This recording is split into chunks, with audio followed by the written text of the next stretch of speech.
Lost is the weakest healer, only able to use a basic healing spell, and because of this, he gets kicked out from his party.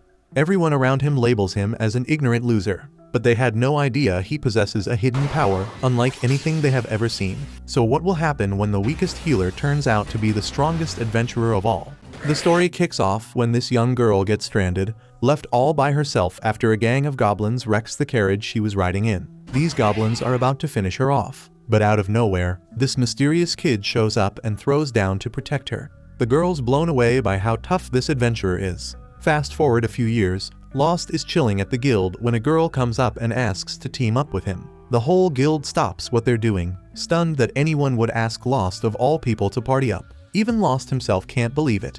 He's confused as to why she would pick him. But then she points out the sign he's holding, saying he's looking for people to join his crew. Her name's Narcina, and she introduces herself as a martial artist who needs a partner. But before Lost can even say a word, the guild's receptionist Amherst rushes over and grabs Narcina by the shoulders. She straight up tells her that Lost is worthless. Yes, he's a healer, but all he's ever learned is that one weak healing spell. Even though he's been in the adventuring game since he was a kid, he can't use any big healing magic or even heal a group. Everyone in town thinks he's a joke. Despite that, there was a crew called Blade of Lightning that took him in for a while, but he was so bad that they eventually booted him out. Now, since everyone sees him as a failure, nobody wants him on their team anymore. Amherst warns Narcina, telling her she won't make any money working with someone as clueless as Lost. But Narcina's got stacks of cash, so making a profit isn't a concern for her. To prove her point, Narcina pulls out a fat bag of money. And it's clear she doesn't know the streets because in a place like Detroit, she would have been robbed on sight. Amherst tells her she better be careful since a lot of adventurers around here don't exactly follow the rules. Narcina thanks Amherst for the tip and says she'll keep it in mind, but by the way she acts, it's obvious she didn't fully get what Amherst was saying. Amherst figures Narcina must be new to the game and offers to hook her up with some rookie-friendly adventurers to help her make it through the day without getting jacked. So Amherst says she'll help them out. But of course, she's gonna charge a little something for her services.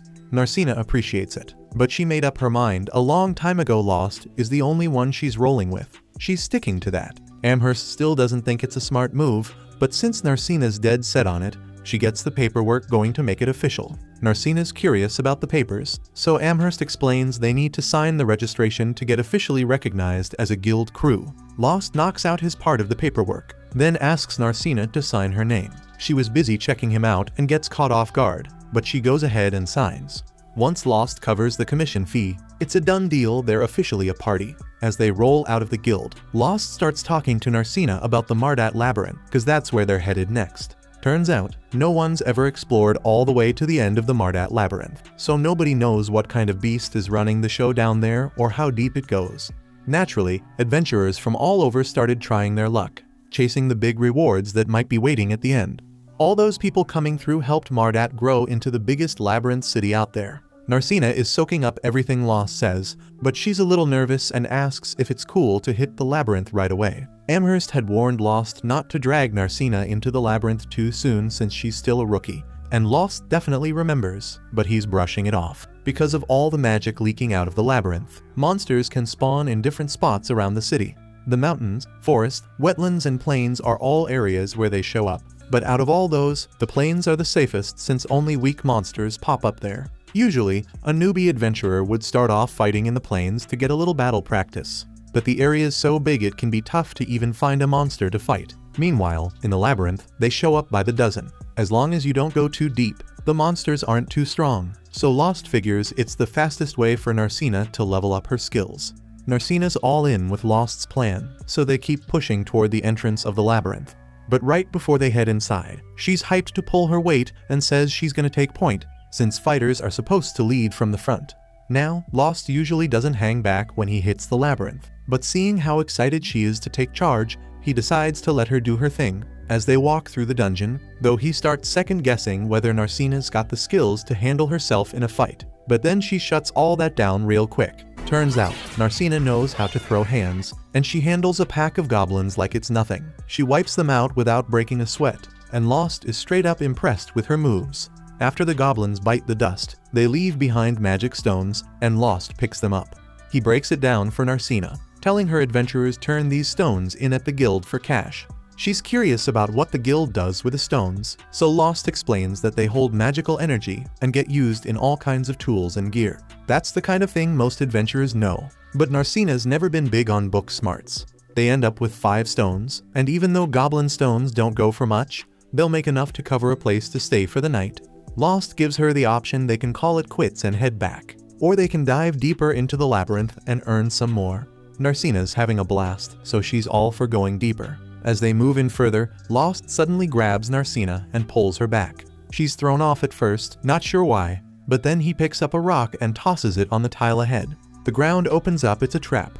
If Lost hadn't stepped in, she would have fallen straight into a death pit.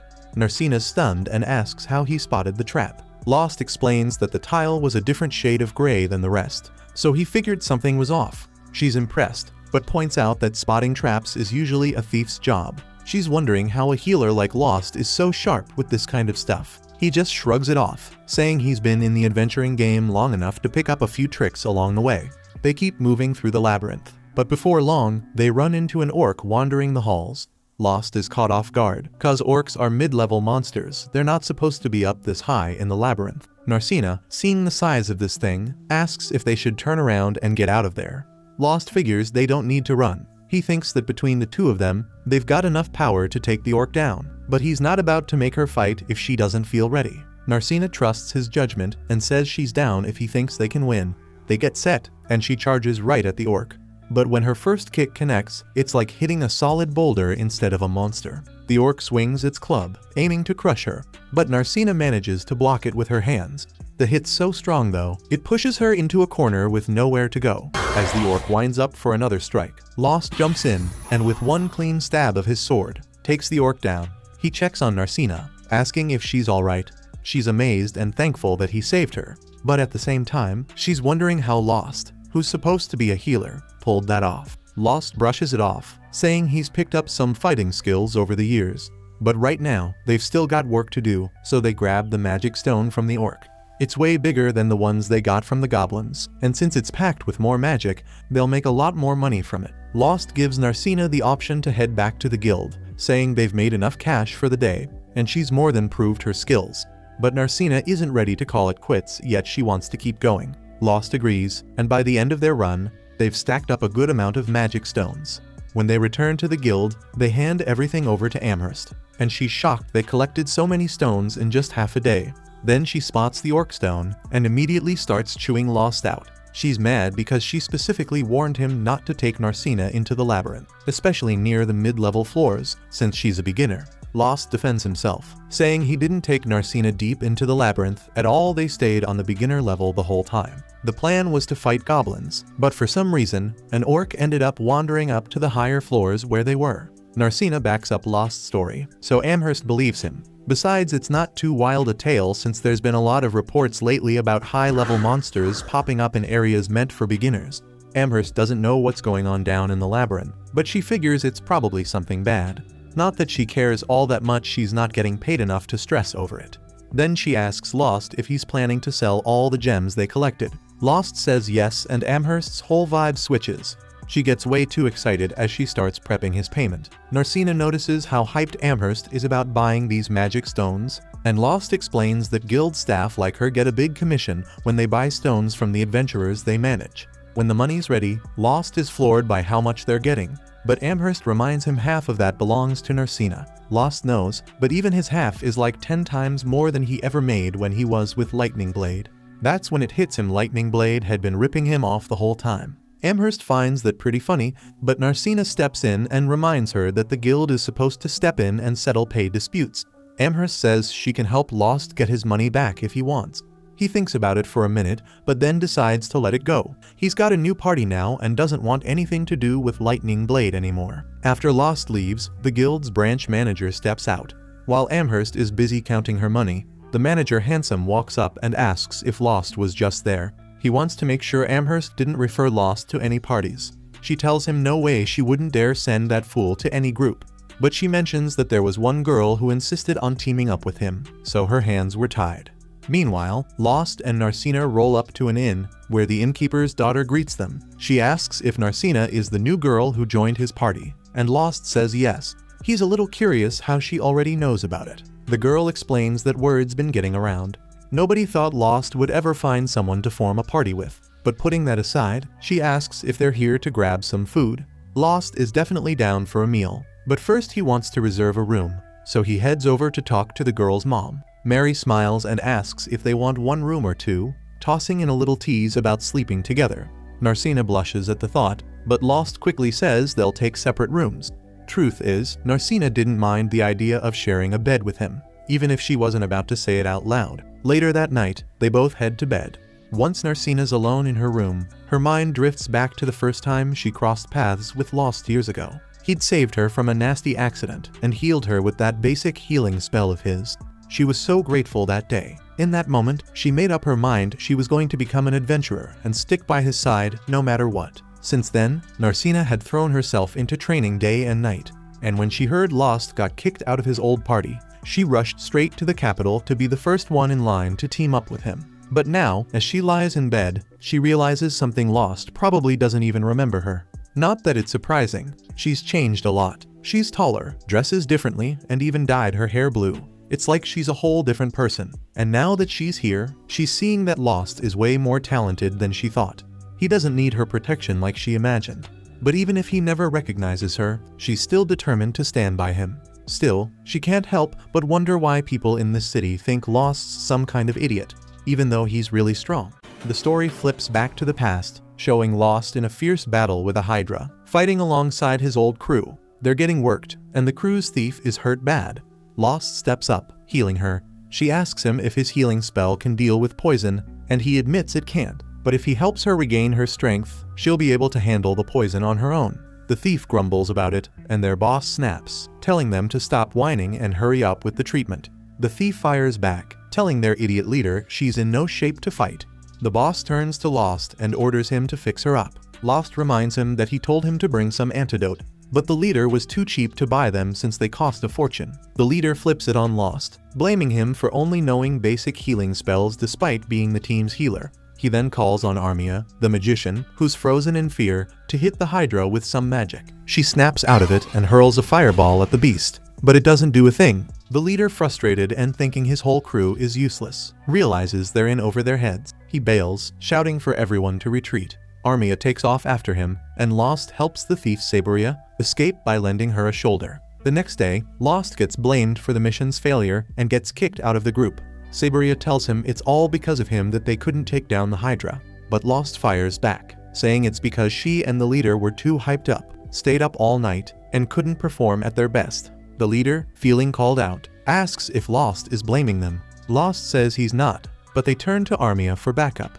Intimidated, she crumbles and points the finger at Lost, blaming him for everything. Turns out, Lost was dreaming about all this, and he wakes up, realizing the memory still haunts him. He drinks some water, thinking back to how something similar happened 6 years ago. Back then, he was already known as a fool, but he had big dreams of becoming a top-tier adventurer. That's when a certain crew hit him up, and he jumped at the chance to join them. But they didn't plan on using him for healing at all. They threw him right in front of the monsters, treating him as bait. Lost took off running, dodging their attacks, thinking how he'd been treated this way his whole life as a labyrinth orphan. But that didn't make it any easier to swallow. When the monsters got bored of chasing him, they went after his party and wiped them all out. Lost barely made it out alive, and it gnawed at him that nobody would ever see him as a real adventurer. That's when he stumbled on some goblins attacking a carriage. Inside, a girl was hiding from the monsters. He didn't even know why, but he stepped in to save her. He figured maybe he could trade his worthless life to protect her, making his death mean something. But the monsters took him down. When he came to, he saw the girl standing in front of him, happy that he was awake. She told him that the knights had shown up and saved her just in time, and he felt like a fool for not being able to protect even one girl. But she still thanked him, saying the knights wouldn't have made it if it wasn't for him buying her some time. She even said he looked cool fighting those monsters. That's when he noticed she was hurt, so he quickly used his healing spell on her, and she thanked him again. He told her healing was all he could do, then spilled the whole story about how his crew had used him as live bait. Hearing that broke her heart, and she started crying for him. Right then and there, she made up her mind. She told him she was going to become an adventurer when she grew up, and when she did, she'd join his party and protect him. Lost was touched hearing that, but after she left with the knights, he thought about how unlikely it was.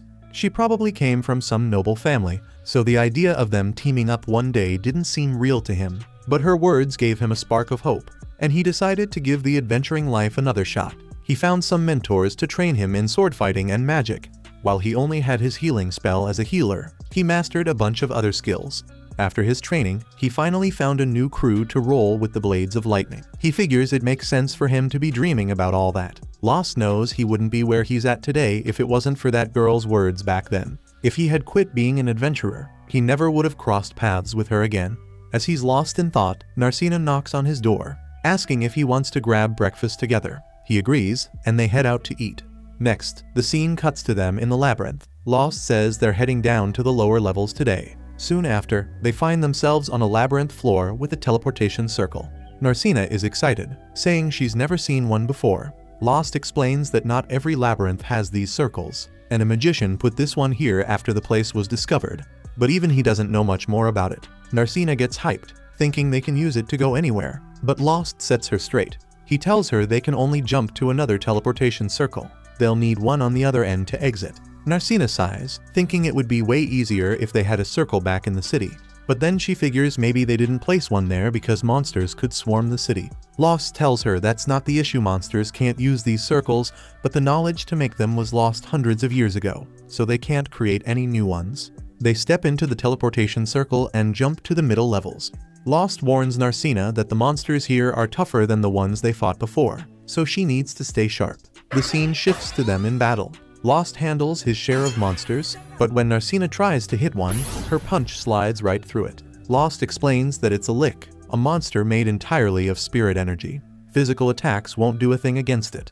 Narcina realizes that makes sense since she can see right through its body. Lost says they should fall back because without magic, they're at a disadvantage. But Narcina says she can take the lick down, and Lost immediately knows what she's getting at. He keeps the lick's attention while Narcina hides, getting ready for her move. As Lost runs, he explains that with enough training, people can learn to control their prana, the spirit energy inside them. With it, they can fight spiritual beings, even ones like the lick. Meanwhile, Narcina charges her fist with prana and takes out the lick with one solid punch. She's feeling good about the win, but Lost notices she's hurt. Checking her injury, he figures she got it during the attack on the lick. He pulls out an item and casts a healing spell on her, explaining that it's a magic item that boosts the power of healing spells. He goes on to say there's a magic stone inside the item. The guild collects these magic stones from adventurers and hands them over to craftsmen, who turn them into magic items and give them back to the adventurers. After Narcina is patched up, she asks Lost how much the magic stone might sell for. Lost thinks it should bring in a good bit of money. They sell the stone to Amherst, and she pays them for it. On their way back to the inn, Lost is surprised at how much they made from the stone. As they walk through the town, they spot some people arguing in the street. They move in for a closer look and see two adventurers ready to throw hands. Lost tells Narcina that this kind of thing has been happening a lot lately. He explains that adventurers who've caused trouble elsewhere have been flocking to this town. Narcina remembers Amherst saying something about that too, and they notice rough-looking adventurers hanging around all over the place. Lost thinks it's a real headache for the serious adventurers, and he's clearly fed up with the mess. But he changes the topic, suggesting they splurge on a nice meal since they've just been paid. The scene cuts to them enjoying some fancy food at the inn. The innkeeper worries aloud if Lost can pay for everything. He reassures her not to sweat it and orders some ale. Seeing that, Narcina tries to order ale too, but she gets turned down because she's too young. She's annoyed, not liking being treated like a kid. After they finish eating, Narcina asks Lost about a strange-looking tower at the edge of town. She's seen similar structures all over the place, but can't figure out what they are. Lost admits it's a bit weird. He tells her that he got curious once and asked the workers building the towers, but even they didn't know who hired them or why they were putting the towers up. Narcina's caught off guard hearing all that. Lost breaks it down, saying the builder only dealt with an agent who had the blueprints and the cash. But that agent was working for another agent, and that agent was working for yet another one. It was a whole chain of middlemen between the builder and the real owner. Narcina figures whoever wanted these towers built didn't want anyone knowing who they were. Lost shrugs, saying it doesn't matter much as long as it's not hurting anyone. He points out that there are plenty of weird folks out there, but in his opinion, they'd be better off building a wall around the city instead of these towers. Narcina thinks back and realizes the city doesn't even have a wall. She mentions that she kind of likes the way the city looks without one, but Lost counters that it could be a problem if there's ever a war. He asks her how they'd stop outsiders from invading. Narcina, confident, says there's no need for walls with so many adventurers in the city. She figures they'll handle whatever comes their way. Lost admits she's got a point, and the two of them head back to their rooms. Just as Lost is about to enter his room, Narcina stops him, like she wants to say something. She hesitates though and ends up just telling him goodnight. Later, lying in her bed, Narcina's thoughts drift to wanting to be in the same room as Lost, but she can't bring herself to say it. Meanwhile, Lost is also lying in bed, thinking it's nice to be part of a party again. He's unsure if he'll ever run into that little girl from his past, but thanks to Narcina, he knows he can keep adventuring a little longer. The scene shifts to Margulis, the leader of the Blades of Lightning, introducing a new healer named Lyra to the party. The rest of the crew doesn't exactly give her a warm welcome, and it bothers her a bit. Margulis is confident this new team will be able to take down the Hydra, and the scene changes to a dark and eerie place. Handsome is reporting to someone, saying the sleeping princess is in this city and she's teamed up with Lost, pretending to be an adventurer. The old man he's talking to is shocked Lost is still hanging around. He says they need to find a way to take Lost out fast, and Handsome agrees they're running out of time. The crew heads back to the swamp to face off with the Hydra, and they're in luck cause the Hydra hasn't grown its heads back yet. That means less work for them.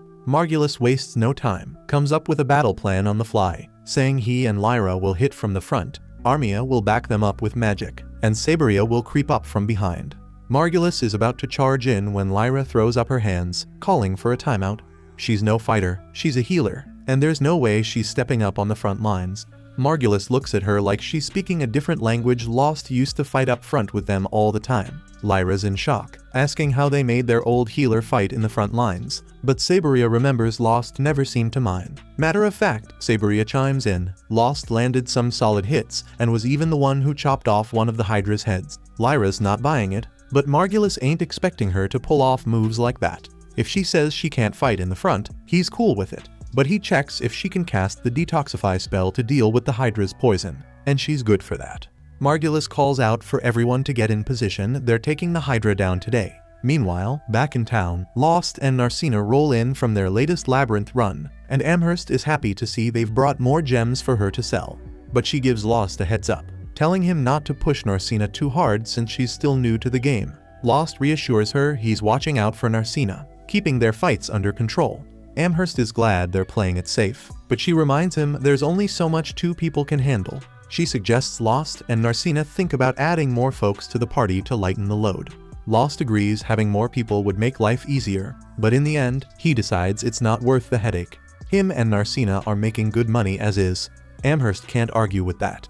With the cash they're pulling in, they could even rent a house instead of sticking to the inn. Narcina's surprised you can rent a house in the city, so Amherst breaks it down. There's only so much stuff you can stash at an inn, but with a private room, you've got way more space, though it costs a pretty penny. But the real fun starts when you got both guys and girls in the mix, and with that extra privacy, it sets the stage for some late night moves. Narcina's all of a sudden hyped about renting out a private crib, though Lost didn't really trip on it. So Amherst is doubting any late night action is going down this time around. Speaking of private spots, Lost remembers Lightning Blade had one too, but they had him posted up in a storage closet, so it wasn't exactly a 5-star experience. Amherst cracks up at how bad they treated Lost, but to cheer him up, she tells him he might have lucked out getting kicked out of Lightning Blade. Ever since he left, Margulis and the rest of them ain't completed a single mission. Margulis is scratching his head, trying to figure out why. But Lyra can see clear as day dude's too slow to realize he ain't strong enough to take on a Hydra by himself. Margulis hears her, so he's about to blow up, but Lyra shuts him down, telling him to chill. She needs to focus on helping Armia get better. Armia was messed up real bad, hurt and poisoned, so Lyra's really gotta lock in. While she's doing that, Saberia's over there telling Margulis that, even though she hates to admit it, Lost might have been more useful than they gave him credit for. Lost wasn't the best healer, but he still managed to handle his business in the end. Plus, he didn't even realize they were hustling him for his cash, so he was the perfect team player. Now Margulis is kicking himself, wishing Lost never left, but Saberia reminds him that he's the one who booted Lost out in the first place and made a whole big scene about it. Margulis had completely forgotten about that, but now that he remembers, he thinks it'll be no sweat getting Lost back. All they gotta do is ask, and Margulis is sure Lost will come running back, because after all, they're the famous Lightning Blades, who would turn down a spot in the squad. "We are the best," though Saberia is starting to wonder if she even wants to stick around anymore. By the next morning, Lyra finally finishes healing Armia. Armia wakes up, thanks her for the save, and Lyra's just happy she could help. She asks Armia if she's feeling up to eating, and since Armia's down, Lyra heads downstairs to grab her some food. When Lyra heads downstairs to ask where the food's kept, she notices Saberia and Margulis are nowhere to be found. She's got no clue where they ran off to. Meanwhile, Margulis and Saberia are posted up at the guild, and Margulis, loud as ever, announces that he's graciously ready to let Lost back into the squad. Everyone freezes, staring at him like he's lost it, and Lost is the most stunned of all. He can't believe what he's hearing, so he tells Margulis to say it again. There's no way someone could be this clueless. Margulis repeats it, word for word, and yup, Lost heard him right. But Lost is still sitting there, wondering how to even respond to something so dumb. Narcina and Amherst peep what's going on, and Amherst fills her in. The blonde guy running his mouth is the same one who kicked Lost out, and now he's trying to get him back, acting like he's doing Lost some big favor. Lost isn't impressed by the speech, but before he can speak, Margulis starts assuming Lost might be mad about how they scammed him out of his pay while he was in the crew. Margulis throws out an apology, pretending it was all some big misunderstanding, and promises Lost a fair cut this time around. He even admits they could use his help, cause the new healer he hired ain't pulling her weight in fights. Saberia's thinking there's no way Lost would ever say yes to Margulis's nonsense. But to her surprise, Lost actually thanks him for the offer. Narcina ain't having it no way. She's letting Margulis swoop in and steal Lost from her. She rushes forward, yelling that Lost is never going back to Margulis's party. Lost places a hand on Narcina's shoulder, calming her down, telling her not to worry, he's not leaving. Then he turns to Margulis and says he was only being polite by thanking him, but he has zero interest in ever rejoining that crew. Margulis can't believe he's getting rejected, so he starts getting desperate, accusing Narcina of using Lost because she realized he's actually real useful to have around. His finger pointing is starting to wear thin on Lost's patience, so Lost grabs Margulis's hand and looks him dead in the eye. He warns him that if Margulis ever does anything to hurt Narcina, Lost will make sure his body ends up mangled beyond recognition. With that, Lost turns to leave, and Narcina takes a second to rub it in, throwing one last jab in Margulis's face before they walk out. After Lost and Narcina leave, Margulis is lost, but he's still dead set on taking down the Hydra. Frustrated, he starts barking at Amherst to find him a new adventurer, preferably someone who can hold their own on the front lines next to him. Amherst really doesn't want to deal with him, but before she can respond, a guy steps out from the crowd. This dude looks like he's already crushed all the side quests and rolled up with maxed out stats. The mystery man offers to join the crew and asks Margulis if his strength is up to par. Margulis sizes him up, and yes, the guy looks tough, but Margulis isn't about to take any chances. He draws his sword and charges at him to test his skills, but in one smooth swing, the man disarms Margulis in front of the entire guild, making him look like a complete fool. After shaking off the humiliation, Margulis accepts the guy into the party. Saberia, though, isn't feeling it. She's skeptical of anyone who rocks a mask all the time, but Margulis brushes it off, saying they've got no other option. If they don't take down that Hydra, the Lightning Blade's reputation is going to sink like Aquaman. Margulis steps up to the guy and asks his name. The man gives him a simple answer, Shig. Meanwhile, back at the inn, Narcina's checking herself in the mirror when she hears a knock on Lost's door. Curious, she heads over to see who it is and finds Sheila standing there. Her first thought is that Sheila might be trying to pull something with Lost, but after thinking it over, she figures that doesn't make sense. Lost finally opens the door, and Sheila lets him know that he's got visitors waiting for him downstairs.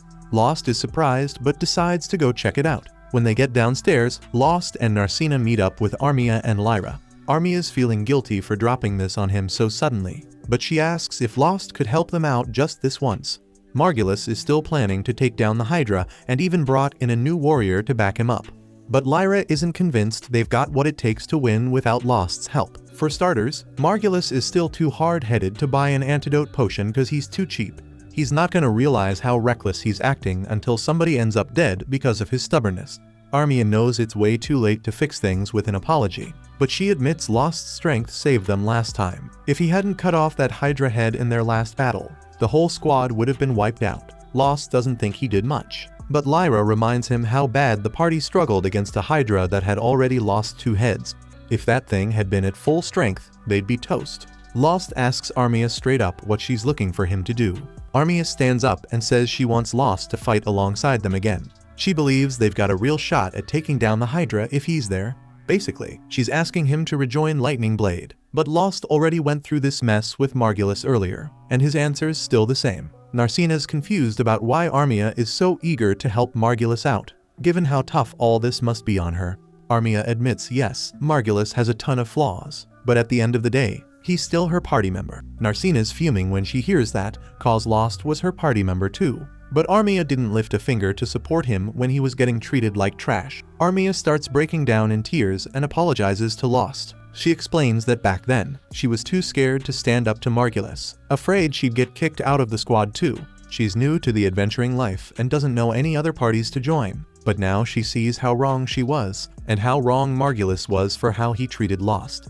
Even though she doesn't agree with how Margulis runs things, she still doesn't want to see him get himself killed in a fight they can't win. Lyra steps in and tells Lost that Armia's apology is legit. She's been tearing herself up over this for a while. Lost stands up, looks Armia in the eye, and tells her he holds no grudge against her. He accepts her apology, but he's clear he's not going back to Lightning Blade. Armia's a bit let down, but she respects Lost's decision and promises not to bug him about it anymore. Right after, Mary comes over with a spread of food, trying to lift Armia's spirits cause it's clear she ain't been eating right. While Armia digs in, Lost pulls Lyra aside and asks if there's any way for her to take Armia and ditch Margulis's crew. But Lyra makes it clear that if she could have done that, she wouldn't have come asking for help in the first place.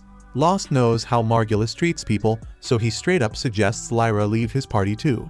But Lyra shuts that down quick, saying she can't abandon Armia to deal with Margulis on her own. The next day, Margulis finally introduces Lyra to Shig, since they're gearing up to fight the Hydra again. As soon as she sees him, Lyra feels like she's seen him before, so she pulls him aside for a chat. She asks why he's here and why he's hiding his identity, but Shig tries to play dumb, acting like they've never crossed paths. As he turns to leave though, Lyra spots the sword on his back. It used to belong to someone named Ronaldo, and she straight up accuses Shig of stealing it. Shig denies being a thief, saying the sword was passed down to him as a gift. He might have cleared himself of theft, but admitting he knew Ronaldo confirms for Lyra that he is the same Shig she used to know, even though she's figured him out. Lyra decides to keep his secret under wraps. It must be important to him. Later that day, Lost and Narcina head into the labyrinth like usual, but Lost can't shake his worry for Armia and the rest of Lightning Blade. He's not sure if they're really ready for what's coming. The scene jumps to Narcina fighting monsters in the labyrinth, taking them down without breaking a sweat, even when one tries to sneak up from behind. Lost watches and throws her a compliment. She just brushes it off, saying it's nothing and she can keep going. But then her stomach growls, loud enough for him to hear. Lost grins and jokes that maybe her stomach's reached its limit even if she hasn't. She gets embarrassed and snaps at him, but he laughs and suggests they stop for lunch. She agrees. Next, they're eating the lunch they packed, and Lost is surprised at all the food, asking if there's something special going on. Narcina explains that Mary the innkeeper handed her all this before she left, saying she'd need to finish it up since their little friend couldn't. Then Lost starts explaining about Hydras. He tells her it's a powerful monster, with venom and scales tough enough to bounce attacks off easily. Regular physical and magic attacks don't even scratch it. Narcina is surprised it's that strong and hopes Armia will be okay. Lost reassures her that Hydras are common enough among higher-level monsters that people have figured out ways to handle them. He adds that Hydra poison is deadly, but there's a special antidote to counter it. Narcina remembers that Lyra said they didn't buy that antidote, and Lost explains that it's pretty expensive, so they're relying on Lyra's detox magic instead. Narcina still worries, but Lost tells her there's no need. Lightning Sword isn't a bad team. Margulis might be goofy, but he knows his stuff with a sword, as long as he doesn't underestimate his opponent. And Saberia's agility is off the charts. She could even sneak up on a Hydra, wide vision or not. Narcina's not too happy that he has such a high opinion of them, but he says he's just being honest. She stays worried though. Afterward, they keep going on their adventure, and Narcina tells Lost she's tired of the same labyrinth. She wonders if they can check out the wetlands today, and though Lost is a bit surprised, he agrees. We cut to Margulis and his crew taking on a Hydra. Margulis manages to injure one of its heads, and Shig gets another hit in on a different head. Margulis yells at him to chop it off, but Shig suddenly stops mid-swing and falls back. Margulis demands to know why he held back, and Shig says that this was supposed to be his prize, asking if Margulis is cool with letting him take all the credit. Margulis doesn't get it at first, so Shig spells it out. The title of Hydra Slayer would look good on you. Margulis, not the brightest, takes the bait and charges right in. But his attack barely does a thing. Meanwhile, Lyra finishes processing Saberia. She jumps back into the fight to distract the Hydra, giving Margulis an opening to attack. Armia is supporting everyone with her magic, and Lyra thinks they'll win if they keep this up. Then she notices Shig taking a break and wonders what he's plotting. Suddenly, the Hydra flings a rock with its tail, hitting Armia and taking her down. The Hydra starts moving toward her, and Armia faints from fear. As she's out cold, black smoke begins oozing from her body, and Saberia asks what's going on. Shig says it's her fear, explaining that monsters can actually feed on human fear, turning it into strength. He adds that fear like this usually isn't visible to the human eye. Just then, the Hydra starts drawing in the fear from everything around it. Lyra sees that the fear is turning into mana, and Saberia wonders if mana should even be showing up here. Lyra explains it doesn't usually. Normally, mana only appears in the deepest parts of the labyrinth. After absorbing all that mana, the Hydra begins to glow, and Lyra realizes it's mutating. She tells everyone that monsters can change their bodies by pulling in a lot of magic power, and sometimes it boosts their abilities by crazy amounts. The Hydra then transforms into a way more powerful creature, and Seek yells to Lyra to go help Armia. She agrees, and Lost tells Margulis to fall back. But Margulis refuses, arguing that they've put in too much work to back down now. He tries to at least take off one of the Hydra's heads, but his sword shatters on impact, and the Hydra nearly lands a hit on him. Lost jumps in just in time to save him. Now Narcina, Lost and Shig attack the Hydra together and manage to injure it, but only slightly. Then Shig tells Lost to go check on Armia and leave the Hydra to him. Lost agrees and asks Lyra about Armia's condition. Turns out, she's in bad shape, and Lyra explains her healing magic isn't working because Armia, as a wizard, has a resistance to magic. So Lost begins casting multiple layers of healing spells on her. Lyra watches, confused, wondering what he's doing. Saberia explains he's overlaying heal spells, that's how he's always done it. Lyra's shocked that such a technique actually works, comparing it to drinking a bunch of potions, which doesn't instantly cure a cold. She insists it shouldn't be possible. Margulis, clueless, says he doesn't know what a cold feels like since he's never had one, proving, as they say, that idiots don't catch colds. Lyra's still amazed at the layered healing, and Armia eventually wakes up after Lost's done. She spots him, thanks him, then falls right back asleep. Suddenly, the Hydra starts acting like it wants to take on Lost specifically, and Shig catches on to this. Lost wonders if the Hydra remembers him, and Narcina offers to help him out. Lost knows she won't back down even if he says no, so he agrees but tells her to pull back if things get dangerous. Shig then warns Lyra, Margulis, and Saberia to keep their distance from the beast, and they all agree.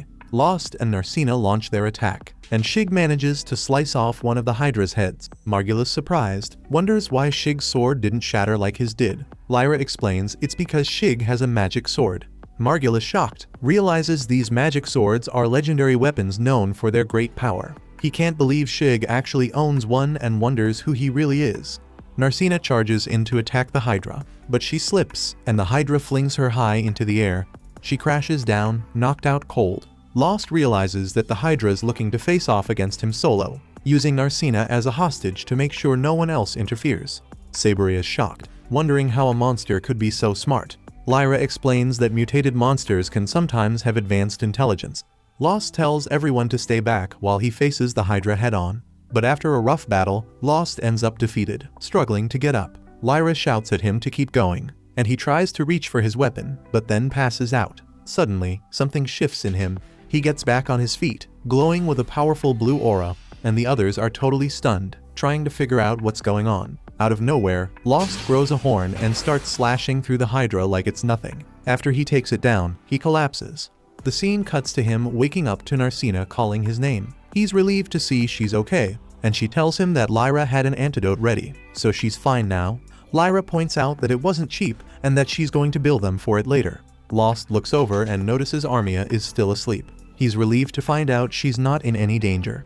Lyra then asks him about that strange form he took on earlier, but Lost has no clue what she's talking about. Before he can think it over, Margulis jumps in, saying Lost is seriously strong, and with him around, even the toughest monsters won't stand a chance. Margulis adds that with Lost's help, they might even be able to take down Godlike the Destroyer.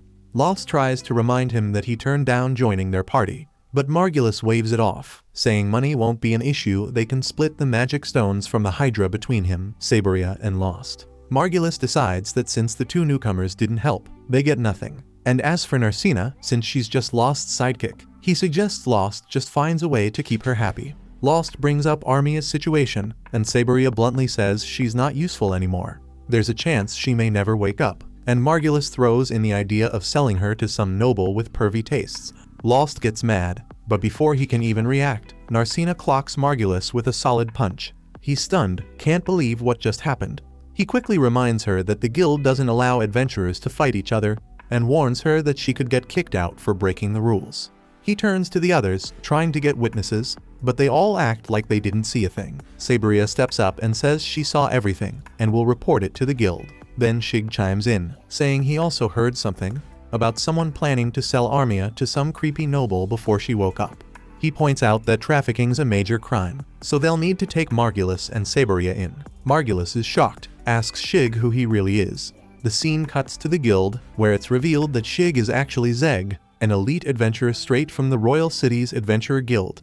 We see him tying Margulis and Saberia up as he explains everything. Zeg drops his previous name, saying Shig was just part of his cover, and Lyra teases him, pointing out that his disguise was pretty weak. Amherst, the guild's receptionist, then asks why someone from the capital would be in their small town. Zeg reminds her that direct adventurers have the authority to monitor and regulate other adventurers. He explains that he came to investigate because the town's been having more trouble lately, and almost immediately, he stumbled upon Margulis's shady activities. Lyra asks what's going to happen to Margulis and Saberia now. Amherst responds that they're definitely getting kicked out of the guild and could even face lifetime labor as punishment for human trafficking. Margulis tries to defend himself, saying it was just talk, that they never actually did anything. But Amherst replies that the law's clear, and the two start blaming each other for getting caught. Later, Lost pulls Zeg aside, asking him to spare Margulis and Saberia. Zeg's surprised and asks why he'd want that. Lost explains that they didn't start out this way. Once, they just wanted to be good adventurers, but somewhere along the line, they got lost, chasing fame and money. Lost is sure they didn't mean for it to come to this and hopes Zeg will give them one more chance. Hearing Lost's words from where they're being held, Margulis and Saberia feel regret start to sink in. Zeg decides to go along with Lost's request and tells Margulis and Saberia they're free to go. He warns them to get out of town and hopes they won't cross paths with him again. They quickly take off. Amherst is a bit worried about this whole situation, but Zeg reassures her that getting expelled from the guild might not be the best thing for them. It's better they stay adventurous and keep an eye on them. Amherst isn't convinced that this will actually help, pointing out that Marmot is a small town and things work differently here compared to the capital. Zeg figures he'll stick around for a bit to see how things play out, and Amherst is glad to hear it. Later at the inn, Zeg talks to Lyra and explains why he stayed behind. He wants to keep an eye on the adventurers in this town. He mentions that the guild back in the Royal City thinks the strange mutations happening here might be linked to the Marmot division. So he asks her if she can team up with him to investigate. Lyra agrees but insists that Armia has to join them too. Zeg's curious why she's so set on that, and she explains she can't just leave her behind like that. Zeg nods, agreeing to let Armia tag along. Having more members makes sense since he'll need to keep an eye on even more people now, and he knows he can't leave Lost unsupervised either. Afterwards, Zeg and his crew sit down with Lost and Narcina over brunch. Lost is shocked to hear they put together a team with only 3 people and asks Armia if she's really okay rolling with them. She answers kinda shy, saying she doesn't have anywhere else to go, and Zeg and Lyra saved her life, so she owes them big. Lost and Zeg tell him they already said she doesn't have to feel guilty about it, but she stuck with them anyway, and Lost is glad to hear that. After that, Narcina and Lost head out to the guild early in the morning since they forgot to cash in the Hydra's magic stone last night. Lost has another reason, though he's thinking about Narcina's future. He tells her she ought to pick up a specific quest today since only hunting monsters won't get her too far as an adventurer. He explains that quests can be anything: taking down creatures, gathering rare ingredients, or escorting rich folks who pay a good chunk of change. Narcina is touched that Lost is thinking this much about her. When he asks if something's up, she blushes with embarrassment. Soon enough, they reach the guild, where everyone's throwing suspicious looks their way. Word's out about Lost beating the Hydra, and no one believes it. He quickly pulls Narcina aside, warning her to stay sharp now since there are plenty of bad types who'd love to swipe those Hydra stones from them. Right as he finishes, an adventurer named Marnell steps up and says he's got something to discuss with Lost. Lost stays cautious and asks if they have to talk now, which makes Marnell think he's nervous about the guys with him, so he tells them to clear out. Lost and Narcina aren't sure what to think, but they get the sense Marnell isn't after the Hydra stones. Marnell faces Lost and suddenly apologizes, throwing Lost off guard. Lost wonders what the hell is going on, and then Marnell says he's sorry for Margulis's behavior. He admits that everyone in town knew Margulis was scum, but no one warned Lost. Marnell confesses he told himself it wasn't his business and didn't want to stir things up with Margulis. He apologizes for not stepping up when Lost needed it and for letting folks clown on him for being incompetent. Suddenly, Narcina steps in and tells Marnell forgiveness won't come that easy. Marnell, a little nervous, asks her what he needs to do to earn Lost's apology. She says he should kneel before him for 3 days straight and apologize every single day. Marnell and the other adventurers are thrown by the intense punishment that this blue-haired girl's got in mind. But Lost stops her because he doesn't want people to hate him. He says he's not interested in dredging up the past and admits that even after beating the Hydra, he's still got a long way to go as a healer. Extending his hand to Marnell, he suggests they try to get along better from here on out. Marnell shakes his hand gladly and tells Lost to reach out if he ever needs backup, then heads back to his group. Afterwards, Lost and Narcina go over to the reception desk to hand in the Hydra's magic stone. Amherst practically drools when she sees it. It's enough to turn them into millionaires. She points out that the Hydra was already a tough beast, and since it mutated, the stone's worth shot up. But she also warns that the mutation hints a disaster could be brewing. Narcina is confused by how serious Amherst and Lost look talking about the mutation, so they break it down for her. Monsters need massive amounts of mana to mutate. Usually, that only happens in the deeper dungeon floors.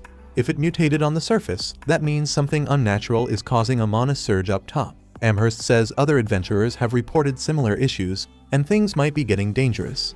Narcina asks why the guild hasn't done something, like sending a team to check it out. Just then, Amherst's boss Handsome shows up. She tenses up when she hears him and quickly tells him the adventurers had a suggestion. Handsome agrees to hear them out directly and invites them to his office, where he reviews the report on the Hydra's mutation and high-level monsters showing up on the dungeon's upper floors. Handsome shrugs it off, saying stuff like this has happened before, so it's not exactly out of the ordinary. He adds that the guild doesn't have the time or resources to send out an investigation team every time something strange pops up. Lost tries pushing him, saying the guild's supposed to protect its adventurers, but Handsome hits back, saying adventurers know the risks they're signing up for.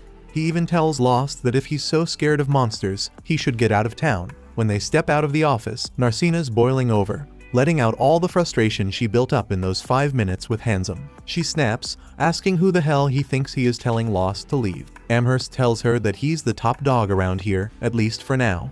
The guild leader's old and barely leaves his room, and Handsome, being his right hand, is the one running the show. Lost changes the subject and asks Amherst to line up some quests for Narcina. She shows them the available jobs, and Narcina grumbles that most of these don't even feel like real work.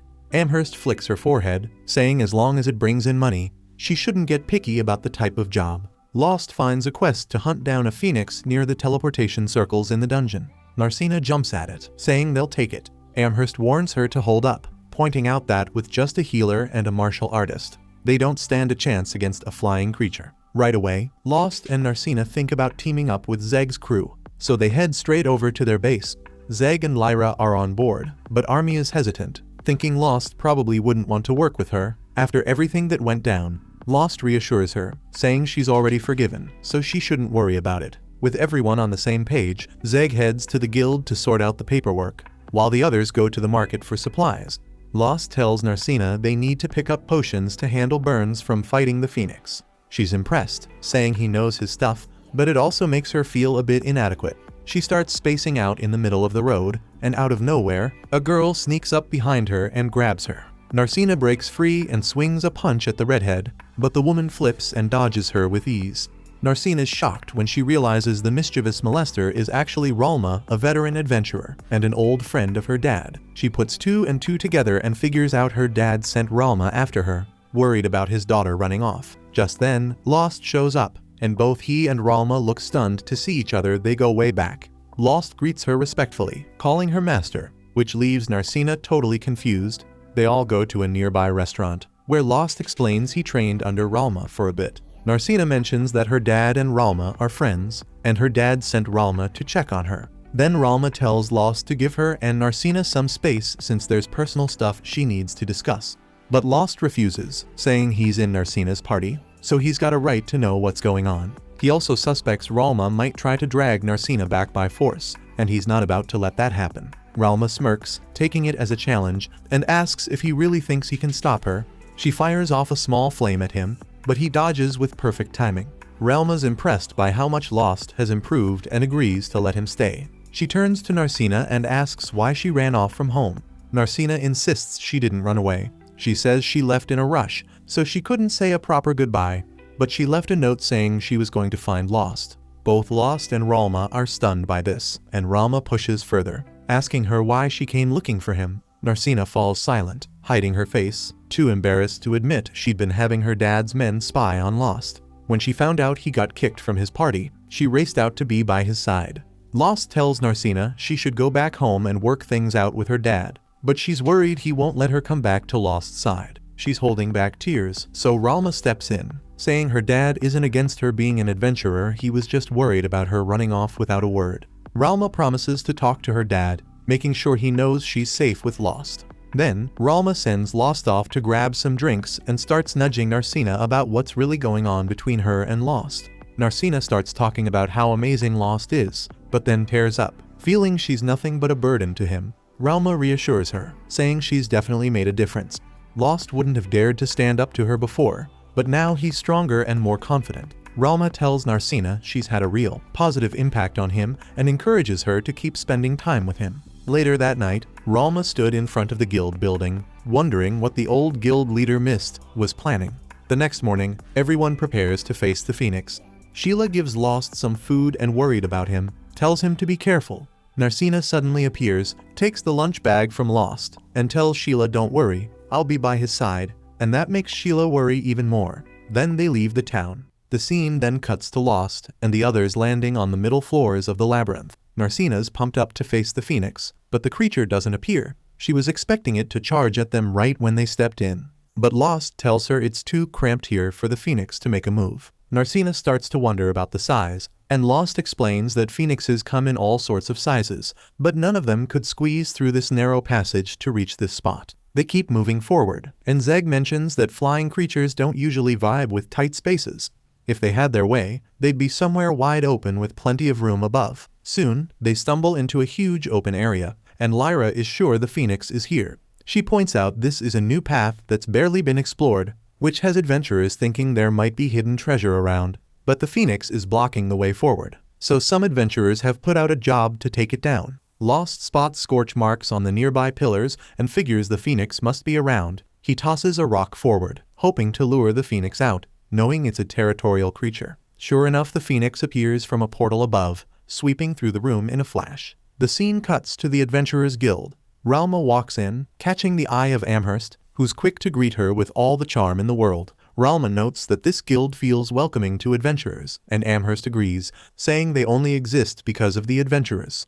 But really, Amherst is laying it on thick because she knows Ralma is a top-ranked adventurer. She observes that even though Ralma's outfit isn't flashy, the fabric's high-end and each piece of jewelry she's got on is actually an expensive magic item. Amherst's dead set on keeping her close, knowing Ralma's a real heavyweight in the adventuring world. Amherst asks Ralma what she can do for her, and Ralma straight up says she wants to meet the branch president. Amherst asks again, thinking the request is odd, but Ralma insists, saying she wants to meet Mist. Amherst then checks if Ralma has any kind of referral or appointment, but Ralma's got neither. Amherst figures she must know Mist personally, but Ralma says no, though she's got some business with him, and by business, she means she wants him dead. Hearing that, Amherst immediately denies her access, thinking Ralma must be out of her mind. Ralma, seeing she's not getting in politely, decides she'll have to throw down. She starts casting a fireball, but before she can let it loose, Handsome steps in and stops her. He acknowledges her by name, and Amherst realizes she's dealing with the Flame Fool.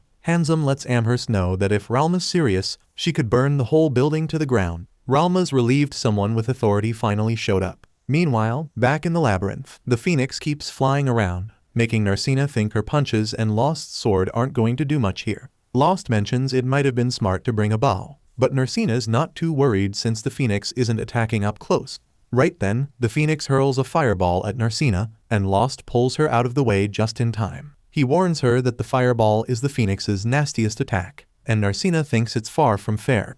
Back at the guild, Handsome asks Ralma if she's there about the same issue as an adventurer from the day before. He explains that yesterday, an adventurer came by, saying something went down in the labyrinth and wanting them to handle it.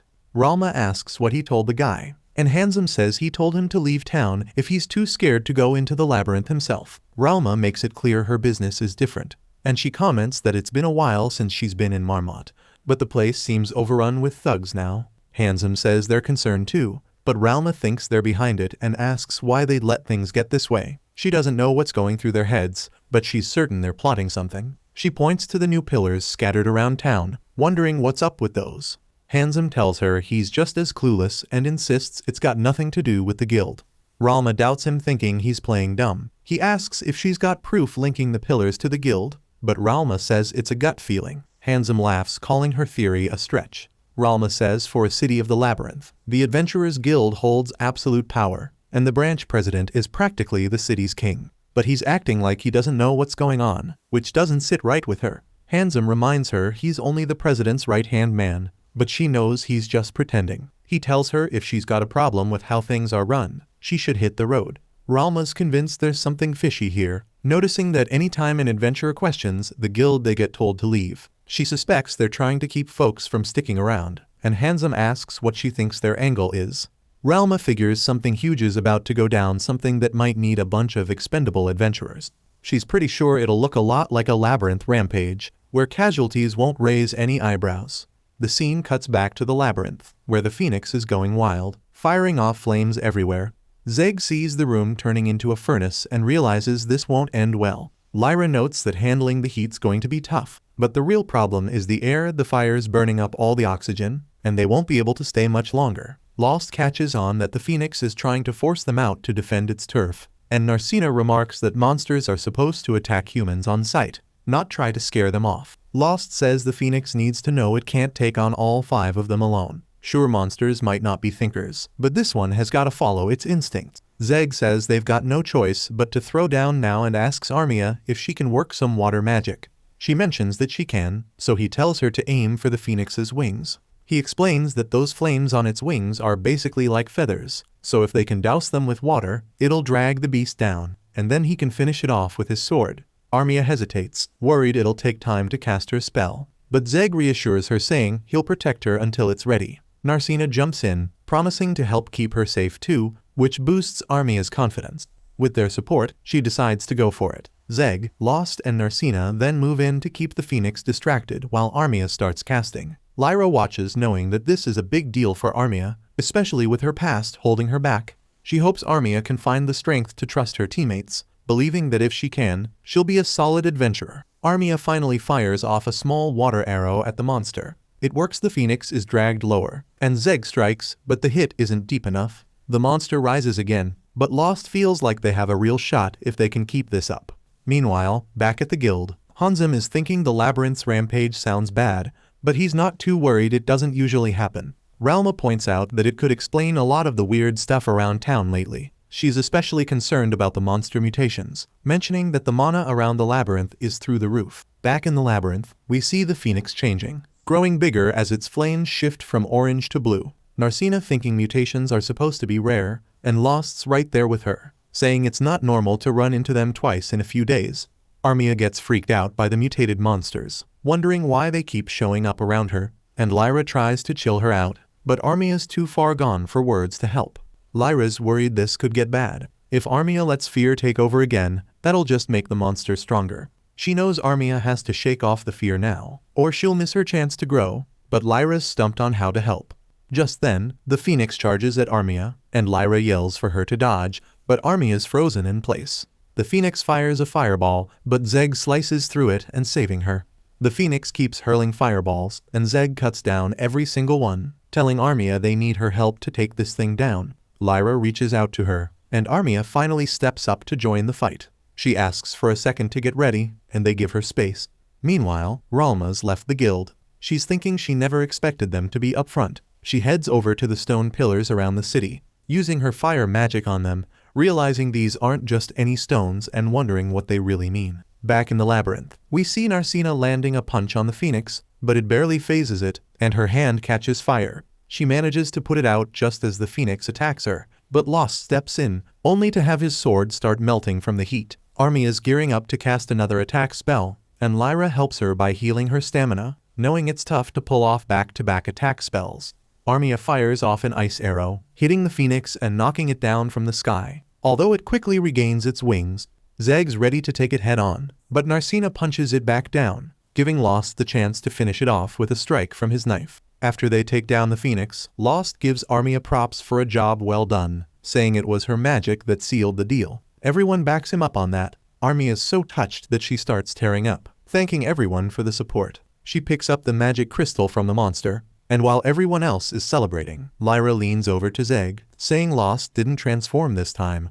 Zeg wonders what that transformation last time really meant and decides he's gonna keep an eye on Lost for a bit. Later, they're all chilling at the inn when they run into Ralma, who's already sipping on a drink.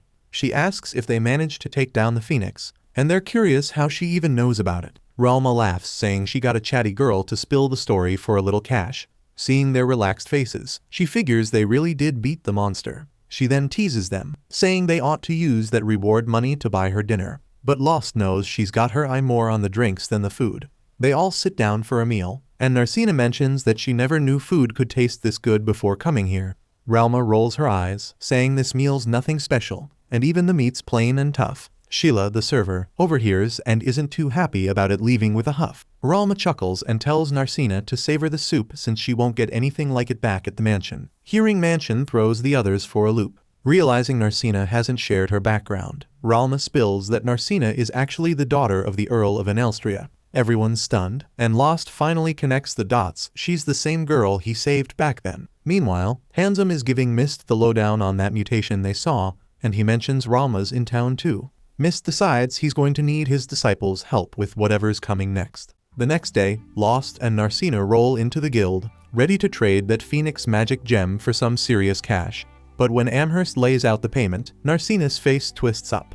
That pouch looks way too light for something as valuable as a Phoenix gem, especially since this one was evolved. That's supposed to mean big bucks.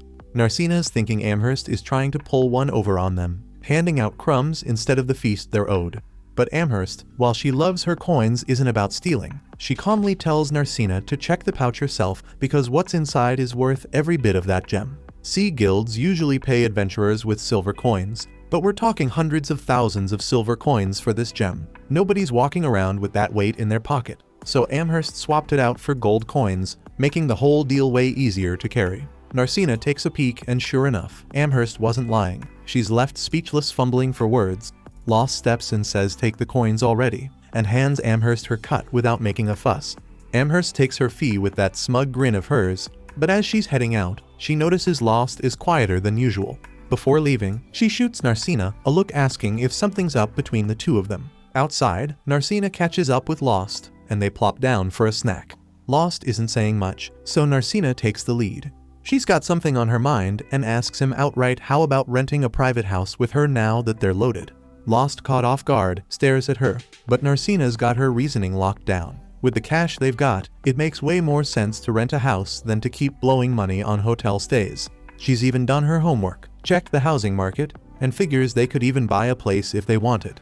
Not that I'd know about that life. Lost nods, agreeing it's a solid idea, but he's curious why she's bringing this up now. Is she tired of Mary's hotel or something? Narcina shakes her head. The hotel's great cozy rooms, top-tier food, the whole package. Problem is, it's too good, and that means it's packed all the time. Narcina won't say it out loud, but she's craving a spot where she and Lost can hang out and talk without people constantly butting in. Deep down, she's hoping that having that private space might bring them closer, real close, if you catch the drift. But thinking like that makes her blush hard. Meanwhile, Lost is clueless about what's running through her head. He tells her straight up, though, that buying a house together is way too soon. He thinks they should stash their money for emergencies, and besides, they've got to think about the rest of the crew. After the Phoenix hunt, Zeg floated the idea of making their group a permanent squad since they work so well together. Lost hasn't given an answer yet, but he's mulling it over. If they're serious about exploring the deeper levels of the labyrinth, he knows it's gonna be rough for just him and Narcina. That's why he's looking to add some muscle to the team, and Zeg fits the bill perfectly. Dude's a powerhouse. Narcina doesn't love the idea of sharing Lost's attention, but she knows he's right. They need a stronger squad, so she reluctantly agrees to team up with Zeg and the rest of the crew. Later that day, Lost and Narcina meet with the others, and they all decide to merge their parties. Zeg raises his mug for a toast to their new squad, and Mary, overhearing the celebration, decides to hook them up with a special meal on the house. After they've stuffed themselves, Armia's practically out cold, leaning back in a full-on food coma. Since it's late, Lyra steps in, scooping Armia up and dragging her towards the stairs. But just as Lyra's about to head up, Narcina catches her and says she needs to talk. They head upstairs together, and after tucking Armia into bed, Narcina spills about her earlier chat with Lost. She tells Lyra how she asked him about getting a place together and how he shot the idea down. Now she's overthinking it, wondering if Lost secretly hates her. Lyra isn't having that. She reassures Narcina that Lost doesn't hate her, far from it. If anything, he's probably just trying to take things slow because he cares about her a lot. Lost doesn't seem like the type to get all shy about stuff like this, but everybody's got their own way of handling things. Lyra tells Narcina to chill and give him some time to figure it out. Narcina thanks her for the solid advice and admits she came to Lyra because she knew she'd get some real wisdom about relationships. But all that praise, it just reminds Lyra she's never even had a boyfriend. While they're upstairs chatting, Lost and Zeg are downstairs having their own conversation about the same thing. Zeg's straight with Lost, telling him he should go ahead and move in with Narcina. It's not like she's asking him to get married or anything, and it's obvious she's into him. Turning her down would probably sting. Zeg asks if Lost has a problem with the idea of living with Narcina, but Lost says no way. She's the reason he got back on his feet when he was at rock bottom. She even traveled to this city just to partner up with him. Hating her, that's not even in the cards. But Zeg can tell Lost is too embarrassed to admit he's into her. Back with Lyra and Narcina, the topic shifts, and Lyra starts spilling about her past. Back in the royal capital, she had a bunch of guys trying to get her attention. Some even joined her party just to be close to her. Zeg was one of them. One day, while Zeg was off somewhere, another guy got way too bold and tried to put moves on her without her say-so. Lyra wasn't having it. She knocked him out cold and dragged him outside.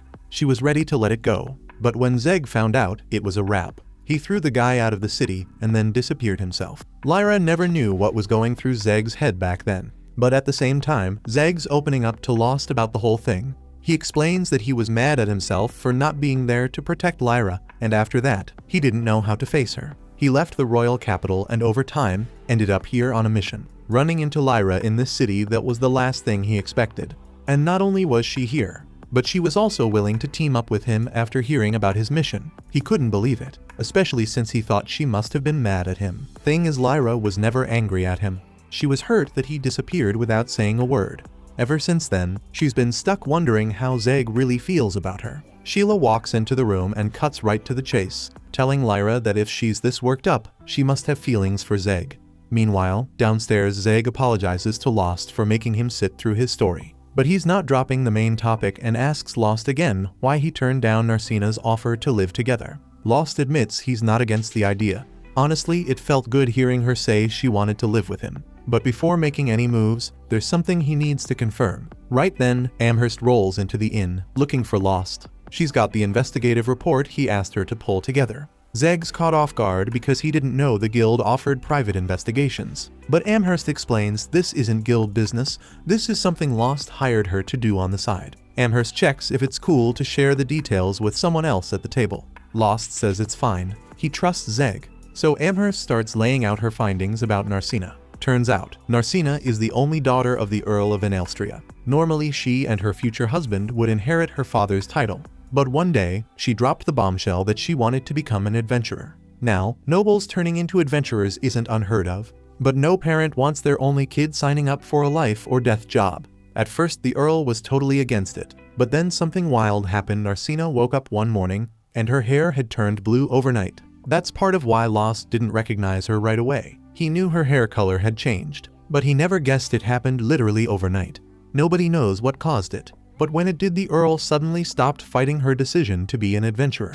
Lost is scratching his head, wondering why her dad flipped his stance so quickly. Zeg throws out a theory. Maybe Narcina's got some kind of illness, and her father's letting her live her best life while she can. It's a grim thought, but Narcina doesn't look like she's on her way out. She's strong enough to knock a phoenix out of the sky, so whatever's going on, she's not showing signs of slowing down. At the end of the day, what matters is that the Earl gave his blessing for Narcina to be here.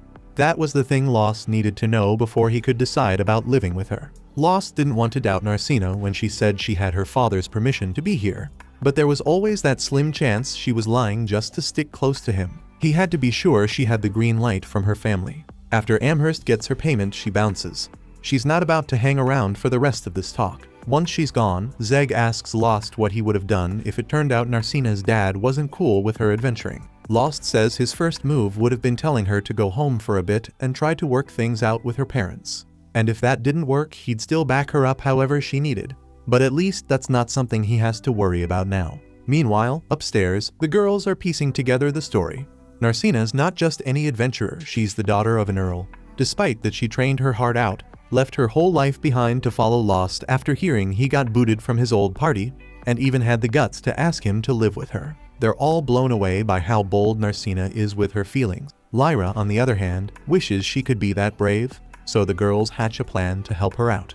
They drag Lyra downstairs and push her into confessing to Zeg. She asks him to step outside for a private chat. Zeg has no idea what's going on, but Lyra's clearly serious, so he agrees. Out there, Lyra works up her nerve and finally asks Zeg to be her partner. Zeg's confused at first and brushes it off, saying they're already in the same party. But Lyra clears it up, she's talking about being life partners.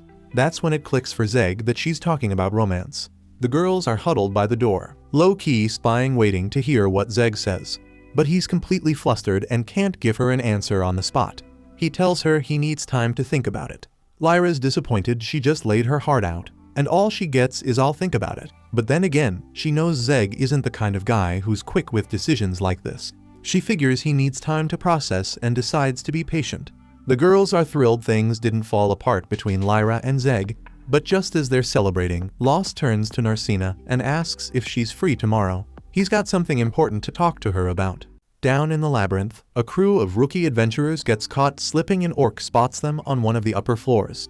They ain't got the skills to throw hands with it, so they duck and hide, hoping it'll lose interest. Lucky for them, the Orc doesn't notice as it stomps through, but when they try to make a break for it, another Orc pulls up and blocks their way. Right now things go from bad to worse.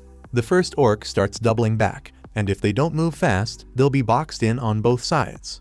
But hold up, this ain't the leader's first rodeo. He's got a plan to keep the crew alive. That's where Keith comes in. See, Keith's not walking out of this one. They set him up as bait, sending him to lure the Orcs while the rest of the squad dips out.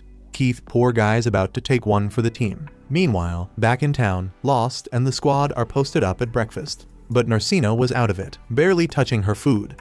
Zeg and Lyra peep the vibe and start worrying.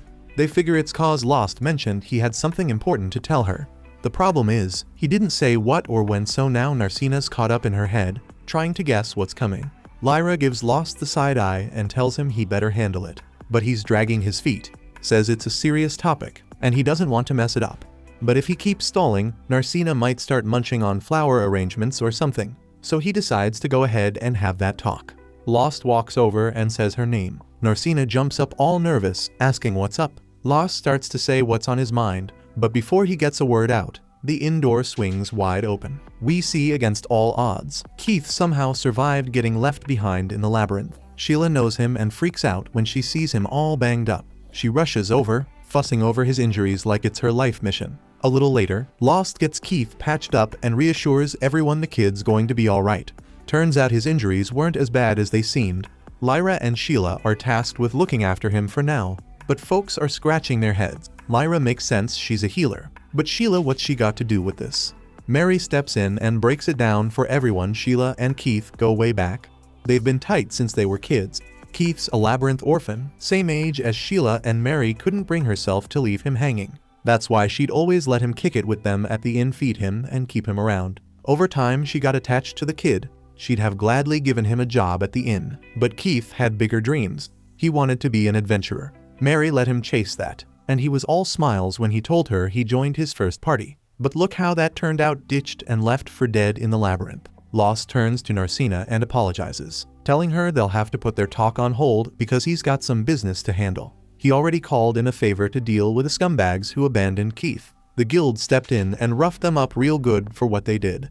The guild even asks Lost how he wants to punish them further, but Lost decides they've been worked over enough. He tells them to let the party go, but not before making it clear they're banned from coming anywhere near the city ever again. Those cowards waste no time running off. Amherst gets why Lost brought everyone together to teach the party a lesson, but she's got rules to follow. She reminds him disputes between adventurers are supposed to go through the guild, not street justice. That rubs the crew the wrong way. They fire back, saying the guild didn't lift a finger when Keith got abandoned, and it's not like they were planning to. Amherst doesn't deny it. She knows the guild's weak when it comes to handling situations like this, but she's got her marching orders from higher-ups. Right then, Handsome strolls in already heated, and starts chewing out the adventurers. He's mad they went rogue and kicked that party out on their own, but the adventurers don't back down, they clap back hard, saying he's got no business running his mouth when he didn't do a damn thing to fix the problem in the first place. Lost steps in to cool everyone off and says he'll handle it. He sits down with Handsome and lays it all out. Handsome's still not thrilled about how things went down, but after hearing the whole story, he gets why they acted the way they did. Lost presses him, asking why the guild isn't doing anything to prevent this mess from happening again. Other cities have policies to protect labyrinth orphans from being treated as throwaways or bait. Why doesn't this city have something in place? Handsome fires back with a straight-up question. Do you think any of those fancy policies would hold weight down in the labyrinth? Cities can write all the rules they want, but if they don't change anything on the ground, what's the point of wasting time and cash? Lost shoots back, asking if Handsome's just gonna leave all the labyrinth orphans to be used as bait. But Handsome sets him straight. He says Lost's got it twisted. He's been clear from the jump anyone who doesn't like how this city runs can pack up and bounce. It's not because he's against complaints though. Handsome believes adventuring isn't for everybody. If someone can't handle the grind, they don't belong out here. The guild isn't forcing anyone to pick this life, and that includes Keith. If Keith couldn't handle the risks, he should have chosen a different hustle. Lost wants to tell Handsome he's out of pocket, but deep down he gets it. Still, he's not ready to give up on finding a way to help the labyrinth orphans. There's gotta be something they can do. Handsome stands up and hits him with something from back in the day. He says an adventurer who ain't competent is as good as dead. You gotta be ready for that from the start. Then he reminds Lost that it was him who said that to him years ago. To make it stick, Handsome shows Lost a scar proof from their early days together. Back then, when Lost was still green, he and Handsome got roped into being pack mules for a crew of adventurers. Handsome caught the worst of it, and Lost offered to help carry some of his load to ease the weight.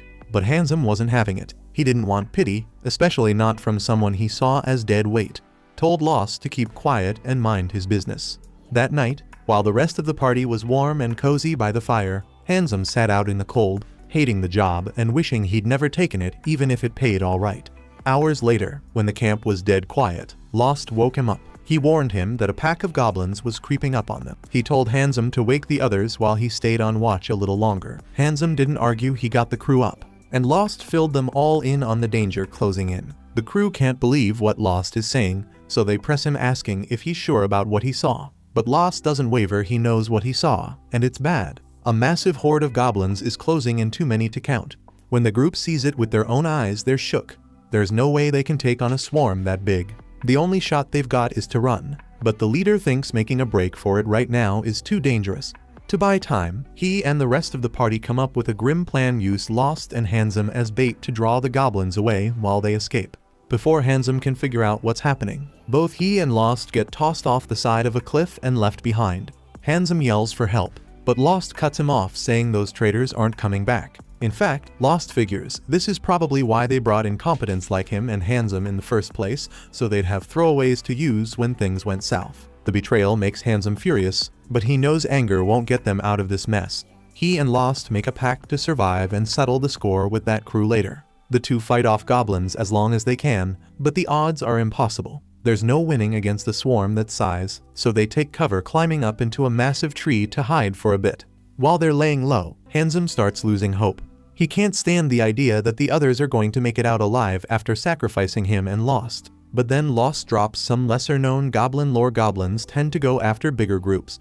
If the horde spots the party, they'll abandon everything else to swarm them. Right on cue, the goblins pick up on the party's trail.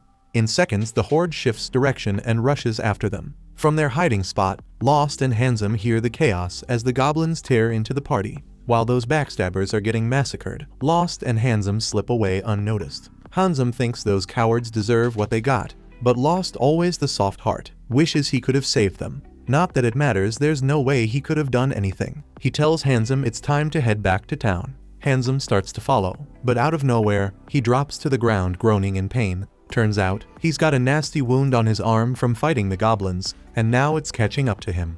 Lost is stunned and asks why Handsome didn't say anything about his injury earlier. Handsome tells him he didn't want to slow them down when they were already in a fight for their lives. Lost tries to start healing him, but Handsome snaps, telling him to stop before he brings the goblins back down on them. Angry and in pain, Handsome tells Lost to leave him behind. He says it's his own fault for being weak, and someone as useless as him doesn't deserve to live. But Lost fires back, yelling that he's dead wrong. He tells Handsome the world might be cruel to people who fall short, but there's always a shot at redemption. That's all Handsome needed to hear. The two of them push through, working together to fight past the goblins' defenses and make it back to the city. For Handsome, Lost was the hope he didn't think he'd find. But what Lost said stuck with him. The world is hard on the weak. That day, though, the real incompetents weren't them. It was the adventurers who ditched them without even knowing how goblins act in a swarm. Once they made it back to the city, Lost and Handsome went their separate ways. Handsome eventually crossed paths with an elder who took him in and taught him what it meant to be a true adventurer. Over time, Handsome grew strong and capable, standing on his own 2 feet. That elder turned out to be none other than Mist, the guild master, which explains how Handsome became a guild employee and the master's right-hand man. But Handsome didn't bring all this up to relive the old days. He's got a debt to Lost for saving his life, and now he wants to pay it back. He warns Lost to get out of the city, not as a threat, but as a heads up.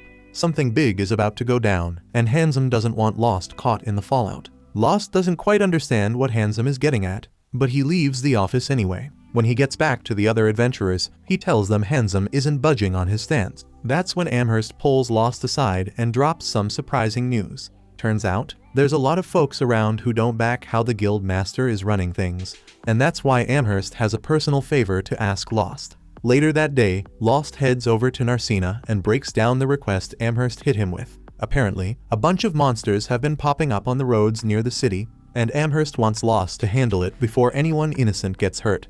Narcina gets it, but she's wondering why the guild hasn't put up a bounty on those monsters yet.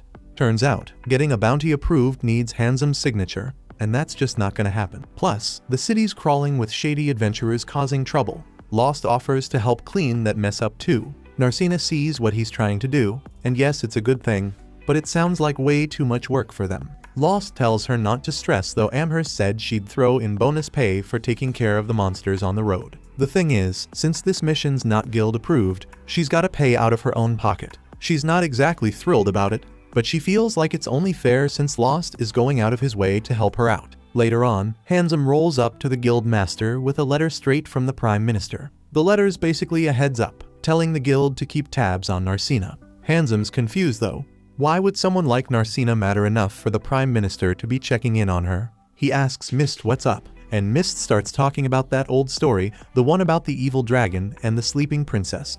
It's a famous fairy tale around here, where the princess sacrifices herself to take down the dragon. But Mist lets Handsome in on the real deal. It's not just a story, it's a prophecy, and the sign that someone's been picked by the gods to step up as the sleeping princess. They suddenly get blue hair, which sounds just like Narcina. Lost and his crew are posted up outside the town when they run into a pack of monsters. Narcina's quick to point out that these creatures are moving exactly how Amherst warned them they would. That means these must be the regular troublemakers in this area. Now they're trying to figure out their move. Lyra suggests setting up an ambush since they're already on the way to town. Army is thinking they could hit them from a distance using magic, but Lost ain't about that life. He's all for going in head on, saying he wants every single one of them wiped out. Armia sees his point, though if they keep their distance, some of those monsters might slip away. Then Zeg comes in with a smart plan: sneak up on the monsters from downwind. Lost is feeling that idea, so that's what they roll with. As they move, they spot this old busted-up carriage, yes, the same one from years ago when Narcina got attacked. Shows you how slack the town's been about cleaning up their mess. Before they can even blink, the monsters come at them. Everybody jumps in fighting as a squad. Narcina's thinking about how all she did back then was cry, but now she's a whole new person. Lost is out here handling business too, remembering how last time these things had him on the ropes, even when he gave it everything he had. But now they're all fighting together, keeping that promise they made. After a tough battle, they take out every last one of those monsters.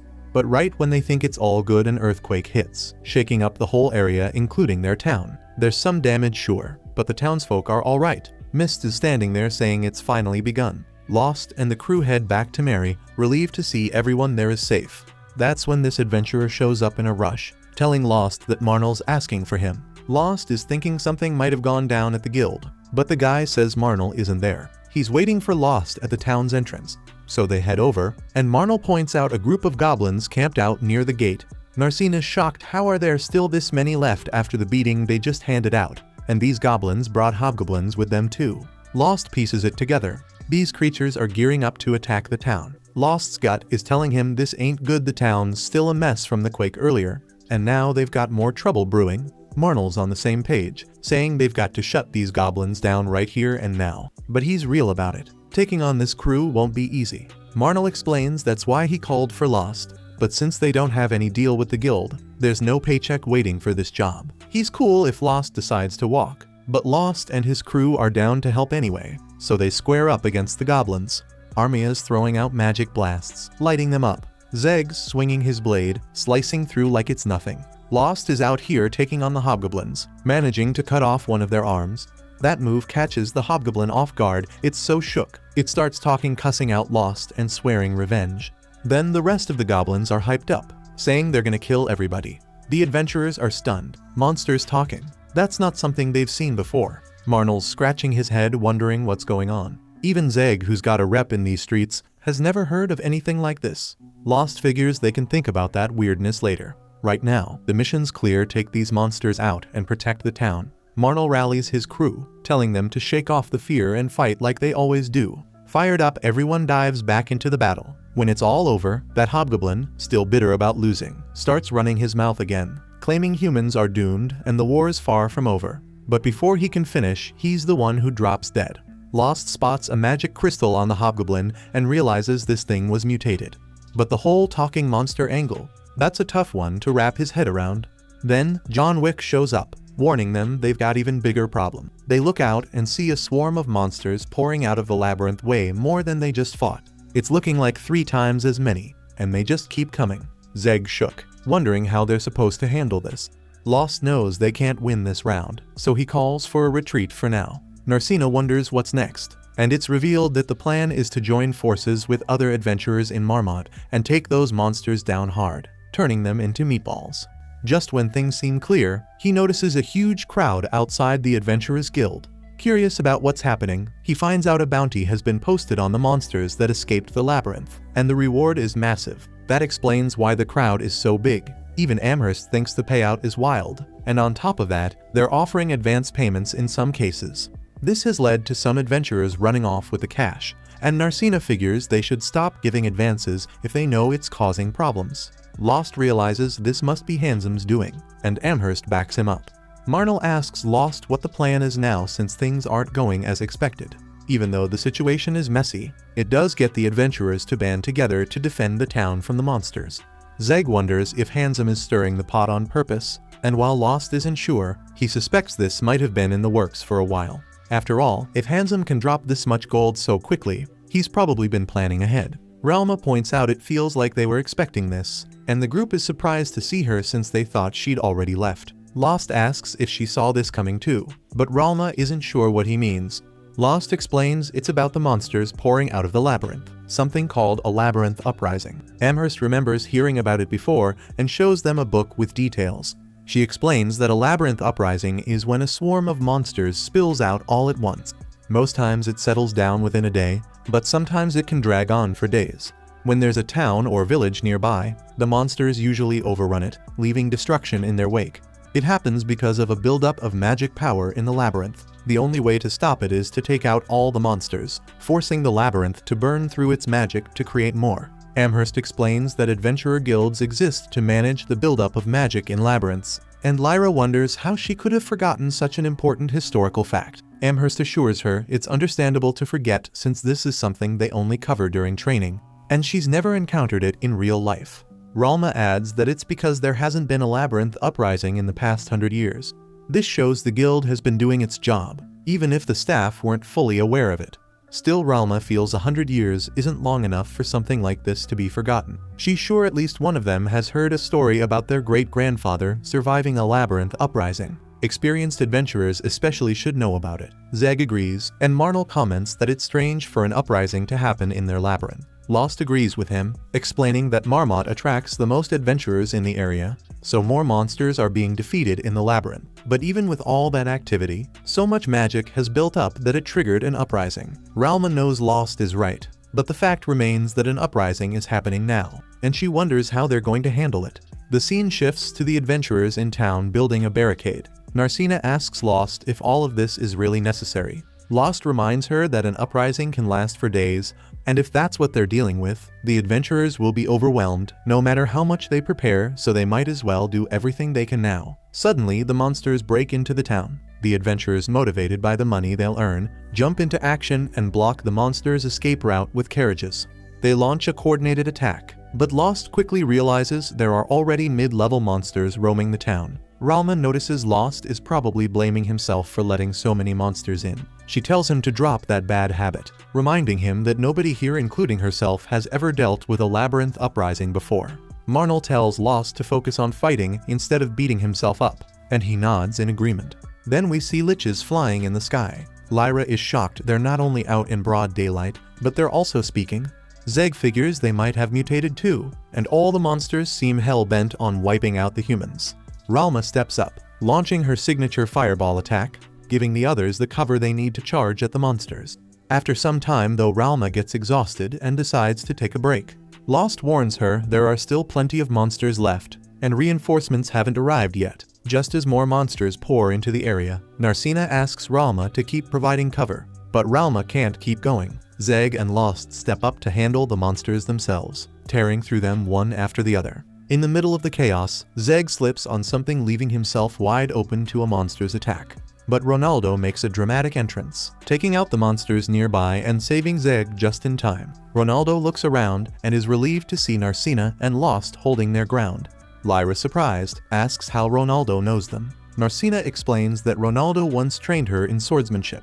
Ronaldo humbly says he only gave her a few lessons since martial arts were always her strength. Still, Ronaldo can't resist pointing out that Narcina was better at it than Lost, calling him incompetent. Lost defends himself, admitting he also trained under Ronaldo. Lyra is surprised to learn that Zeg and Lost trained under the same master. Ronaldo says he'd love to stay and talk more, but right now dealing with the monsters is the top priority. Without wasting time, Ronaldo dives into the fight, cutting through the monsters like they're nothing. Watching him, Marnell can't help but ask, who is this guy? Ralma explains that Ronaldo is an exceptional swordsman, and they used to go on adventures together back when Lost was training with them. Just then, Handsome shows up through some kind of portal. He tells Ralma that Mist wants to see her. Ralma is stunned by the spell Handsome used. It's supposed to be an ancient one, and suddenly everything clicks. That's why she couldn't track Mist down until now. Ralma decides to go with Handsome, figuring Ronaldo can handle things here. Lost asks to tag along since he has some questions for the guild branch manager. Handsome agrees, saying Mist invited Lost and Narcina too. The four of them step into the portal, and before they know it, they're teleported to a hallway. On the way, Narcina wonders aloud why Handsome asked her to come. Lost doesn't have an answer, but reassures her not to worry, he's got her back. Ralma, however, cuts in, warning Lost that there's no way he can take on Mist. She admits even she doesn't stand a chance against that old ugly geezer and tells Lost not to try anything reckless. Finally, they come face to face with Mist. Seeing his face instantly ticks Ralma off, and she hurls a fireball at him, but it does nothing to the invincible Santa Claus. That's when they notice something surprising. Mist isn't just an old man, he's actually an elf. Ralma explains that Mist belongs to a race that failed to gain the favor of the Supreme and might even be the last one of his kind. Mist just chuckles, saying Ralma hasn't changed one bit.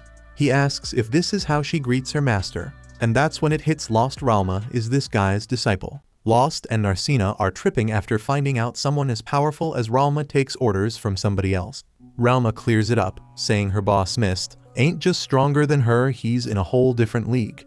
Now, the elves are already crazy good with magic, but Mist's on another level. The dude's been around for over 600 years, picking up every spell under the sun. While Ralma's explaining, Mist is locked in on Narcina with this deep stare that's starting to mess with her nerves. Ralma steps in, asking Mist what's up. Why'd he call them here? She hasn't seen him in years, and now that she's found him in this town, he's been dodging her left and right. She figures this ain't some friendly catch-up. Mist doesn't deny it. He's got something big to lay down, but it's gonna take a while. With a quick wave of his hand, he magics up some chairs so everyone can settle in. Before he gets going, Ralma presses him, asking if all this was part of his grand scheme. She accuses him of letting shady adventurers run wild in the city while turning a blind eye to their crimes, all to set them up for some battle against the rampage. And Handsome kept kicking people out of town for petty reasons, making sure the decent adventurers stayed clean. Ralma figures Mist must have seen the rampage coming way before it hit. Mist doesn't argue. He says it was obvious to anyone paying attention. Monsters were getting stronger in the upper levels, evolving faster than usual. It was all pointing to something big going down. Narcina isn't buying it though. If Mist knew, why didn't he warn people? Handsome jumps in, saying a warning wouldn't have helped. They didn't know if the rampage was coming tomorrow, next week, or years later. A vague heads up wouldn't have changed a thing about the town's defenses. Ralma isn't convinced. She thinks there's gotta be a bigger reason Mist kept quiet. Maybe he even caused the rampage himself. But Mist shakes that off, saying even if he had the power to control the labyrinth, there's no way he'd create that kind of headache for himself. Turns out, the order to keep the rampage under wraps didn't come from him. It came straight from his boss, the head honcho of every adventurer's guild in the whole country. Here's the deal: rampages are brutal. They can last for days and take out whole cities easily. But since this one isn't anywhere near the royal capital, the bigwigs up top decided it wasn't their problem. Instead of warning everyone, they kept it under wraps, figuring that stirring up panic across the country wasn't worth it. But that left Marmot and the nearby cities to fend for themselves. Mist wasn't about to let that slide though. He made his own moves to fight back against the rampage. He asks Lost and Narcina if they remember all those towers popping up around town. Those are part of his last-ditch plan if everything else goes south. Before using that though, Mist wants to fight with everything they've got. He asks Ralma to step up and help hold the line against the monsters. No matter how fired up the adventurers outside are right now, they're only human, they'll need breaks. The thing is, Mist's backup plan runs on a massive amount of magic, and he needs Ralma to power it up. With no other options, Ralma agrees, even though it means putting herself on the line as a living battery. But before she jumps in, she asks Mist if he's willing to risk his neck too. Mist doesn't hesitate, he's all in. He and Handsome plan to head straight to the bottom of the labyrinth. Narcina's thrown off by this because as far as she knows, nobody's even found the bottom of the labyrinth yet.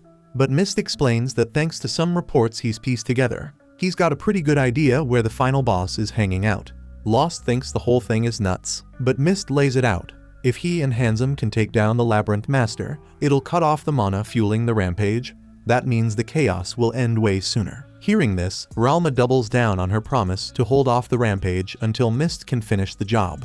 Meanwhile, outside the city, the fight isn't letting up. Thanks to Ronaldo and the monsters haven't busted through yet. But then a horde of orcs rolls in, and Zeg gets worried they're gonna break the defenses. He steps up, asking Ronaldo to charge at them with him. The two dive into the fight, holding the line as hard as they can. Back at the guild courtyard, Ralma and the others stick to the plan.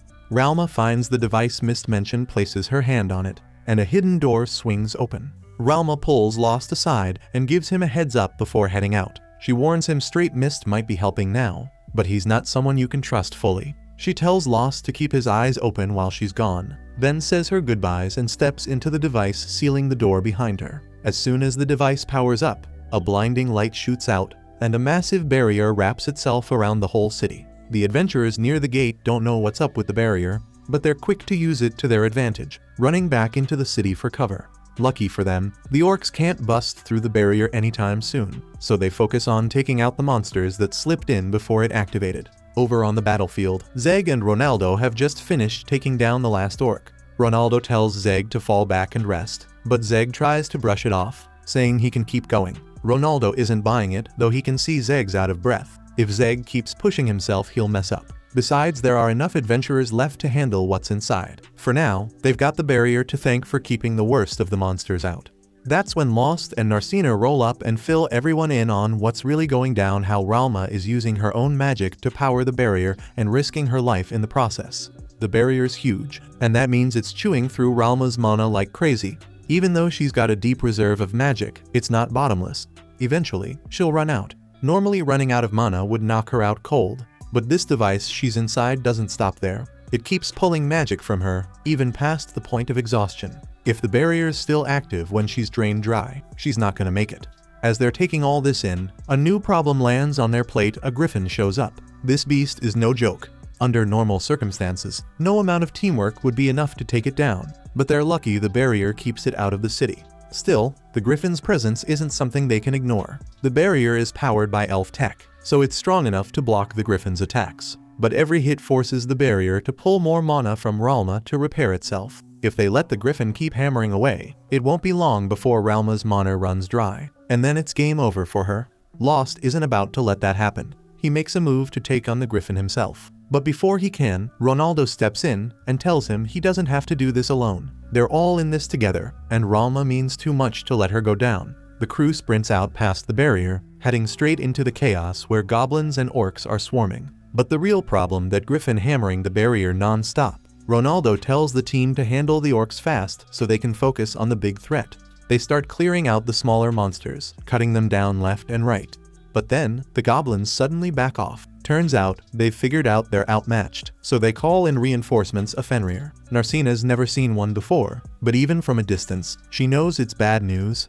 Lost confirms it. Fenrirs are lightning fast on the ground and pack the same kind of power as a griffin. Beating it won't be easy. Ronaldo turns to Lost and asks if he can handle the Fenrir solo since someone still needs to deal with the griffin. Lost says he's got it, so Ronaldo heads off to take down the griffin, leaving the rest of the crew to face the Fenrir. Armia is the first to make a move. She fires off a blazing fireball, but the Fenrir's too quick. It zips past her attack and charges right at her. Before it can land a hit, Lost jumps in and blocks its attack. His speed matches the Fenrir's, and everyone's impressed he can keep up with the beast. Even so, it's not enough. Lost is doing all he can to hold his ground, but he's stuck playing defense. Eventually, the Fenrir finds an opening and slashes his arm. The wound's too bad for Lost to keep fighting. Zeg steps up, taking on the Fenrir alongside Armia, while Lyra and Narcina work on patching Lost up. Lost tries to brush them off, saying he's fine, but it's obvious he's not. Lyra takes one look at his arm and says it's barely holding on. She can heal him, but it'll take time. For now, he's benched. Meanwhile, the Griffin lines up for another attack on the barrier, but Ronaldo's already waiting for it. Perched high on a tower, he leaps off just as the Griffin swoops in and slams it into the ground. The Griffin's not dead, but Ronaldo's crushed its wing, grounding it. Now that it can't fly, taking it down is going to be a whole lot easier. Back with the Fenrir, Zeg and Armia are doing everything they can to keep it occupied. But the Fenrir's no fool, it figures out Armia's the easier target. It lets out a bone-chilling howl and summons a lick to go after her. Armia doesn't see it coming and gets knocked out cold. Seeing her down messes with Zeg's focus, and the Fenrir takes him out right after. But the Fenrir ain't worried about finishing Zeg off. It's got its sights set on Lost. It charges straight for Lyra, cutting her off before she can heal him, and then grabs Lost like a rag doll, tossing his limp body around. That's when Narcina snaps. Seeing Lost hurt like that sends her into a rage. She charges at the Fenrir, screaming that it's gonna pay for what it did. She goes toe-to-toe with the beast and even lands a nasty kick that sends it flying. But the Fenrir ain't done. It shakes it off, comes back swinging, and gets serious. It slashes Narcina's arm, and she drops to the ground, bleeding and looking like she's out of the fight. The Fenrir stands over her, acting like it's already won. Then Narcina smirks. Turns out it was all a setup. She was playing bait. In the blink of an eye, Lost springs up behind the Fenrir, his arm healed just enough to move, and drives a dagger deep into its neck. Earlier, when Narcina saw Lost lying there, she realized he wasn't knocked out for real, he was faking it while healing himself. So she drew the Fenrir's attention, giving Lost the opening he needed for a sneak attack. With that final blow, the Fenrir goes down for good. Narcina's injuries finally catch up to her, and she passes out. When she wakes up, she's back inside the barrier. Her body feels fine, which surprises her. But then again, with Lost around, she figures it'd be weirder if he hadn't healed her. She asks about the Griffin, and Ronaldo casually pulls out its magic gem. He says it's handled, Griffin's done for. With the biggest threats out of the way, Ralma should be able to hold the barrier a bit longer. But if Ralma's gonna survive, Mist and Handsome need to pull through and take out the Labyrinth Master like they promised. For now, there's nothing more they can do, so Lost suggests heading back to the inn to rest up. Out of nowhere, though, Handsome shows up behind Narcina. He doesn't look happy and straight up says he expected her to die in that fight. Before anyone can react, he grabs her and drags her into a portal, planning to finish what the Fenrir couldn't. Marnell and the crew had just finished taking down the last of those beasts wrecking the town. With the barrier holding strong, it seemed like folks could breathe easy for now. Keith and the other kids showed up with some food, telling the adventurers to kick back for a while since the place was safe again. Marnell appreciated the gesture, but he couldn't chill. His mind was locked on Lost and the rest of the squad. That's when Sheila stepped in, letting him know Lost was already back at the inn resting up. Marnell felt a wave of relief and asked if that meant everyone got out okay. Sadly, not all the news was good. Lost and the others made it, but Narcina wasn't so lucky. Over at the inn, the team was trying to figure out their next steps and piece together why Handsome had snatched Narcina. Ronaldo thought he had the answer. Narcina was the sleeping princess. Armia wasn't buying it at first. To her, that tale was nothing more than a bedtime story. But Ronaldo pointed out that, while parts of it might have been stretched, the story was rooted in truth. The legend says the sleeping princess has the power to put the evil dragon into a deep slumber, but at the cost of her own life. That's why Handsome probably grabbed her to serve her up to the dragon. Meanwhile, Handsome had returned to Mist's rune with Narcina in tow. Mist gave him props for the successful capture, but things heated up fast. As soon as Narcina realized Mist was the mastermind behind her abduction, she lunged straight at him. But Mist wasn't some rookie. He'd been around the block and mastered every type of magic there was. With a flick of his power, he froze Narcina mid-air and brought her crashing down to her knees. She demanded to know what he planned to do with her, but Mist dodged the question. Instead, he asked if she knew about the evil dragon. Narcina thought he was messing with her after all. Who hadn't heard of that beast? But Mist wasn't joking. He let her go and told her to explain what she knew. Narcina recounted the tale. A terrifying dragon showed up 200 years ago, and a hero rose out of nowhere to take it down. Mist nodded but corrected her. The hero didn't kill the dragon, he only managed to send it back to its realm. And that dragon hadn't only shown up 200 years ago. It had been wreaking havoc every 200 years, 400, 600, and even 800 years ago. The dragon's cycle of showing up rolls around every 200 years, and every single time so far some heroes stepped up, beat it back, and made it retreat to heal and plan its next move. Now it's been 200 years since the last beatdown, which means the dragon's about to make its return. Narcina picks up on how bad this is and wonders if the hero will show up again to stop it. Mist breaks it down for her. It's not happening this time. Normally the hero shows up the same moment the dragon comes back to life. But this time, no hero has appeared yet. That said, even without a hero in sight, there is someone who can handle this situation, Narcina herself. The proof, her blue hair. That's the sign that she's the sleeping princess. Turns out, when the maiden is chosen, her hair changes to blue. Narcina starts wondering if her father knew about all this. It's hard to believe a guy with his kind of power wouldn't know something so major. That's probably why he let her hit the road as an adventurer in the first place. Back at the inn, Lost asks Ronaldo if Mist's planning to use Narcina to handle the dragon. Ronaldo doesn't think Mist is calling the shots though. The decision most likely came from his boss, the Chancellor of the Adventurers Guild. All he cares about is cutting down the damage the dragon causes no matter what the cost. Armia doesn't see that as such a bad thing, but Ronaldo breaks it down further. The Chancellor's goal isn't to stop the dragon entirely, he's just looking to control the fallout. For instance, if he had to sacrifice 30 people to save 60, he'd do it without a second thought. Take this city for example. It doesn't even have walls because the Chancellor refused to approve building them. With the dragon's return on the horizon, those labyrinth stampedes are bound to happen, and the Chancellor knew this. He's planning to let Marmot get wiped out by a stampede as part of some twisted strategy. If a whole city gets destroyed, it'll force everyone from regular folks to the king to wake up to the seriousness of the situation. That way the Chancellor can grab full control and do whatever needs to be done to take the dragon down. Narcina can't believe the Chancellor's ready to let everyone in Marmot get wiped out. But he's convinced it's the only way to save the world. Every time that dragon pops up, it's in a different labyrinth. But Guild, studying the flow of mana and the labyrinth patterns, figured out it'd show up here, and they've been sitting on this info for decades. Ronaldo tells the group the same thing, but Zeg can't wrap his head around why, if they've known this for so long, they didn't warn the people in town about the danger coming their way. It's obvious now the Chancellor was planning to let Marmot's folks die. Mist, though, wasn't down with that plan. He pulled out all the stops and secretly threw up a barrier around Marmot to protect it without the Chancellor catching wind. But the stampede's chaos isn't slowing down, and if it keeps up, Ralma's life is on the line. Mist knows this, and he's going all out to take down the labyrinth boss fast. As a backup plan, he had Handsome snatch Narcina, thinking she could be the key to stopping the dragon if his mission falls through. Ronaldo can't really know what's running through Mist's head without talking to him directly, but tracking him down is the problem. Nobody's even sure where Mist's at right now. What they do know is he's after the labyrinth boss, which means he's heading to the deepest part of the maze.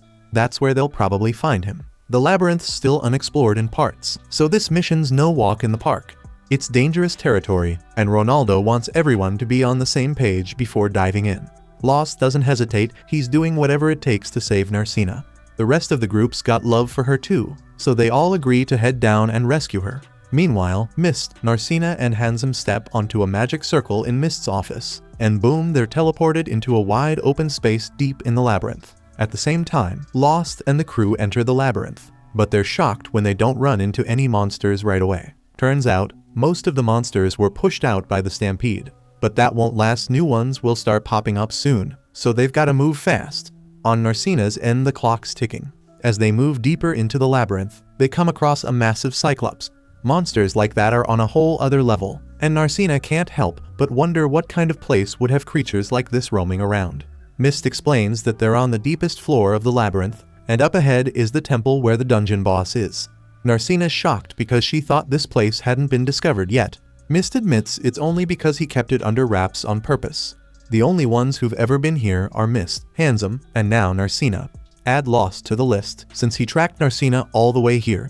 As soon as he spots her, he yells her name, but his shout catches the attention of the Cyclops in the area. The Cyclops block Lost's path and try to attack, but even though they're crazy strong, Lost moves faster than them.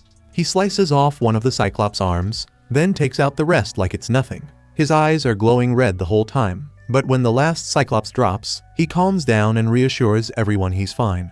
Lost then faces off with Mist, but Mist seems weirdly happy about it and tells Lost he's glad he made it in time. Without a fight, he hands Narcina over, which makes Lost suspicious. He straight up asks if Mist is trying to pull something. Mist says he doesn't agree with the Chancellor's ways and wants to keep as many people alive as possible.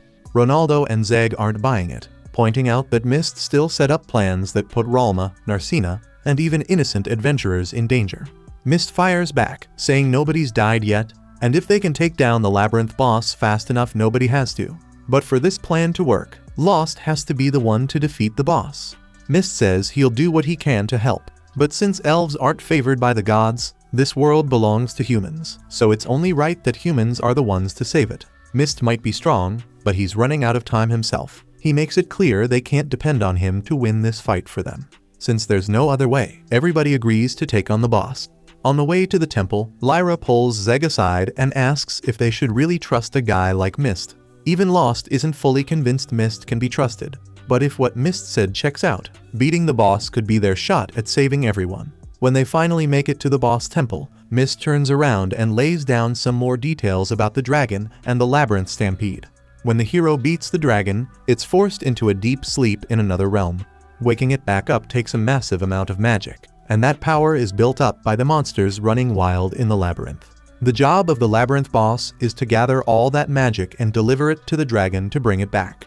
That means if they take out the labyrinth boss, the stampede stops, and the dragon stays asleep at least for now. But that doesn't fix the bigger issue.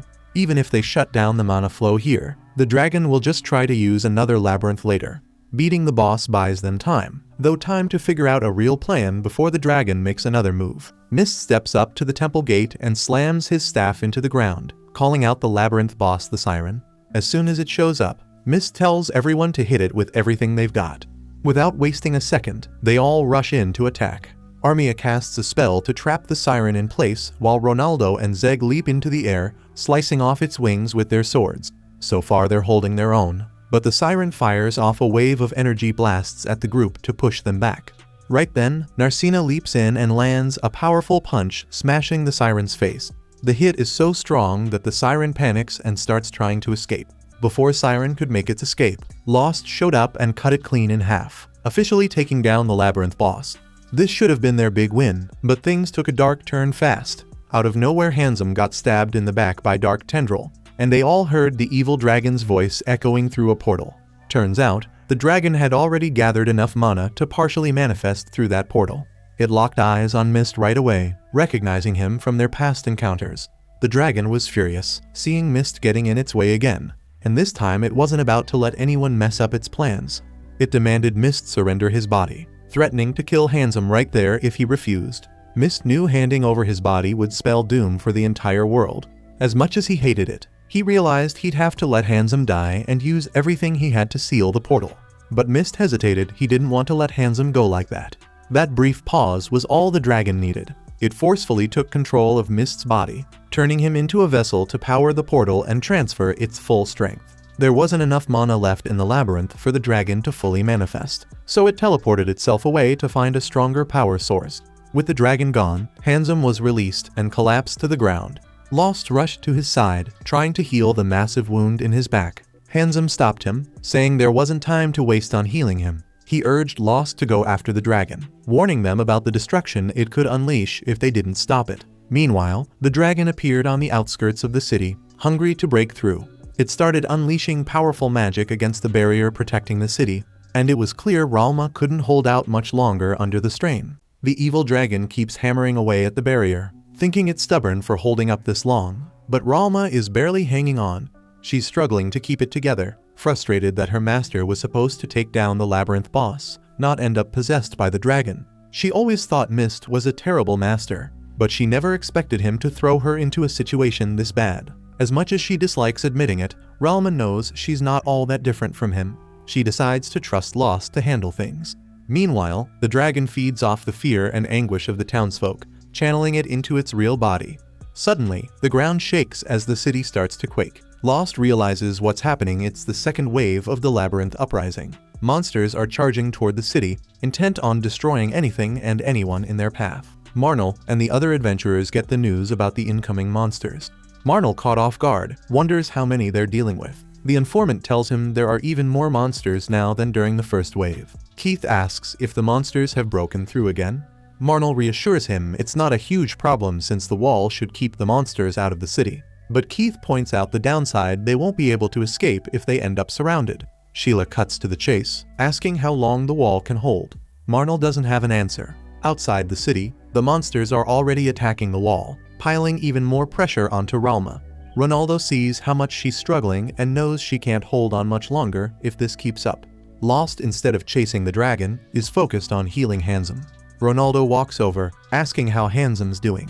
Lost explains that Handsome was hit by concentrated mana, the kind that's tough to heal, especially since the dragon hasn't fully manifested yet. Handsome stops Lost from trying to heal him, telling him to forgive Mist. Lost brushes it off, saying that's not important right now. But Handsome keeps going, saying he owes Mist everything. He's sure Lost understands what it's like to grow up as a labyrinth orphan since he's one too. Handsome starts talking about how they were treated. There was no place for them in town, nobody cared, and everyone tried to use them like disposable tools. Mist was the only one who was different. He taught Handsome everything he knows. When he was nothing but a clueless kid, Mist gave him the skills to survive in this harsh world. Handsome realizes Mist had been using him as a front to stay hidden and protect his secret as an elf. Even knowing this, Handsome feels grateful. He saw something in Mist that connected them, and he's certain Mist felt it too. That's why he hesitated back in the labyrinth when it came to sealing the portal. Finding out Mist cared about him just as much made it all feel worth it for Handsome. Lost listens and understands, but he reminds Handsome that Mist wasn't the only one who cared for him. Lost considers Handsome a close friend too. Handsome believes it, but he explains that's why he wanted Lost out of the city. He wanted to protect him from this disaster, to let him keep living as an adventurer. Narcina interrupts, her voice sharp. She calls Handsome selfish for keeping the truth to himself and putting all this on Lost. She says true friendship isn't about hiding things, it's about trust. If he cared, he should have spoken up. Handsome admits she's right, but insists Lost stop healing him. He says it's too late now, and that everything he and Mist worked for has failed. Narcina doesn't accept this. Her voice is steady, but there's fire in her words. She tells Lost to keep healing Handsome, saying he has to live and take responsibility for his choices. Lost, moved by her conviction, continues treating him. Meanwhile, Marnell and the adventurers leave the barrier to defend the town. Lyra notices this and realizes they're trying to ease the burden on Ralma. Narcina sees even the town's roughest fighters stepping up, motivated by Amherst's promise of payment. Zeg is relieved they're helping in battle, and Armia points out that things have gone exactly how Mist planned except for the dragon taking his body. Ronaldo steps up and addresses the group, laying out the choices. They can either run or stay and fight the dragon. Lyra speaks first, saying running isn't an option. If the dragon isn't stopped, it'll destroy everything. They all agree to join Ronaldo and face the dragon head-on. Determination fills the air as they prepare for the fight of their lives. Lost agrees to join them, knowing he's healed Handsome enough to survive. But he tells Narcina to stay back, saying he can't risk the sleeping princess getting anywhere near the evil dragon. Armia makes the first move, firing her magic at the dragon to grab its attention. The dragon retaliates, summoning tree roots to attack them with its own magic. Zeg and Ronaldo cut down the roots, and the dragon sneers, thinking these weaklings can't even touch my stick. Lost is ready to prove him wrong. With Armia's help, he launches into the air and charges at the dragon with his dagger. But the dragon's faster. It uses the tree roots to stab Lost in the gut, sending him crashing to the ground, blood pouring from the wound. Narcina wants to run to him, but holds back, remembering his words. Handsome tells her she'll regret it if she doesn't go. That's all she needs to hear. She rushes toward Lost. The others fight their way to him, taking out every monster in their path. When Narcina reaches Lost, she's crushed by the sight of him in such a state. Lyra steps in, using her healing magic to stabilize him. Meanwhile, the dragon is relentless, continuing to hammer away at the town's barrier. Zeg watches, realizing the barrier could fall any second if this keeps up. He knows they need to get the townspeople to safety, but with nowhere to retreat, they're out of options. Narcina suddenly stands, determination burning in her eyes. She announces that she'll use the power of the sleeping princess. Ronaldo, alarmed, asks if she understands what that means. She knows, and she's certain there's no other choice. Ronaldo warns her that the sleeping princess's power isn't as strong as she might believe. The dragon will only stay asleep for 10 years. He asks if she's really willing to go through with it. Narcina acknowledges that 10 years isn't a lot of time, but it's not nothing either. She steps toward the dragon, telling the group to use the time she gives them to find a hero. She's confident Lost will succeed in that mission. Facing the dragon, she yells at it to devour her. But the dragon, unable to resist its instincts, moves to consume the sleeping princess, even as it fights the pull of its own nature. The evil dragon curses the sleeping princess for standing before him. Lost wakes up, sees what's happening, and pleads with Narcina to back away. As the tension rises, Lost taps into a mysterious power within him, a force even the evil dragon can't identify. The dragon's sure this power doesn't come from a human or a supreme being, and even Mist's consciousness inside the dragon is shocked. Mist acknowledges that whatever this is, it's incredibly powerful. Lost doesn't hesitate, he rushes the dragon, pounding it with his bare fists. Narcina tries to call out to him, but he doesn't hear her. Ronaldo watches, realizing how dangerous this is. He fears Lost won't be able to return to normal if he keeps going. Tears streaming, Narcina begs Lost to stop. Lost grabs the dragon by the neck, ready to end it, but Narcina steps in his path. Her presence makes him pause. She takes his hand, softly telling him she's here with him. Her words bring Lost back to himself, and his power fades. The dragon, taking advantage of the moment, tries to slip away, but Mist uses his will to freeze the dragon in place. Handsome looks to Lost and urges him to finish it. Lost hesitates, knowing that killing the dragon means killing Mist too. Mist tells him not to hold back. He says he's lived a long, full life and reassures Lost that this is the only way. With a heavy heart, Lost pulls out his dagger. Narcina steps forward, offering to do it if he can't, but Lost refuses. She insists on sharing the weight of this moment, and together they strike. Their combined effort ends the dragon, driving it out of Mist's body and sending it back through the portal it came from. Mist, with his final breaths, praises them for their bravery and strength, assuring them that they've stopped the dragon's return for now. The overwhelming mana in the region begins to fade, and the uprising comes to an end. Handsome holds Mist's hand as he slips away, calling him the closest thing to a father he's ever had. Mist smiles faintly, saying he was too young to be his son. Afterward, Ralma lowers the barrier around the town. As she emerges from the chamber, Ronaldo is there waiting. She asks if he's pushed himself too hard, but before she can collapse, he catches her in his arms. Ronaldo tells Ralma he swore to protect her with his life and would do anything to keep that promise. Ralma rolls her eyes, saying he shouldn't take such big vows without asking her first. Still, she thanks him, adding that she's looking forward to spending more time together. Elsewhere, a man gets a report. The uprising is over, Mist is dead, the evil dragon has gone back to sleep, and the sleeping princess is alive. He's relieved that the world has been saved, but starts wondering if this lost guy might actually be the hero they've been waiting for. Back at the guild, Handsome tells Amherst that she's now the new branch manager.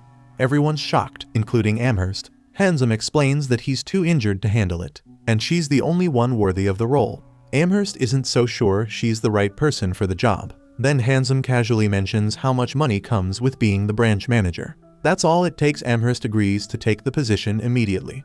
Later that night, Zeg pulls Ronaldo aside, asking if he already knew about Lost's power. Ronaldo admits he did and says it's something they'd never be able to control. He suggests leaving it to the guild at the royal capital to handle. Lyra quietly wonders if that means there's no reason for them to stay in Lost's party anymore. Zeg agrees, thinking their time together might be over. Outside the inn, Lost and Narcina have a private conversation. Lost talks about how the evil dragon will wake up again someday. He tells her he's planning to go on a journey to find the hero and invites her to come along if she wants to. Narcina smirks, asking if this was the big thing he kept putting off telling her. He shrugs, admitting it's kind of like that, but not exactly. He also says what he wanted to tell her earlier was a little different. Without hesitation, Narcina says she's coming with him. After all, forming a party with him was her goal from the beginning. The next morning, Lost and Narcina try to sneak out of the inn, but Sheila catches them and hands them a packed lunch. They ask how she knew they were leaving. Sheila grins, saying it was obvious. As they head off, their old party watches from a distance. Armia wonders if it's okay to let them go off alone. Lyra calmly says they shouldn't interfere if this is what they've decided. Zeg is confident their paths will cross again as long as they remain adventurous. Lost and Narcina take one last look at the city before turning toward their new journey, a quest to find the hero and face whatever comes next. That wraps up the final episode. Make sure to hit the like button and subscribe to stay tuned for more. I'd love to hear what you think, so drop your thoughts in the comments.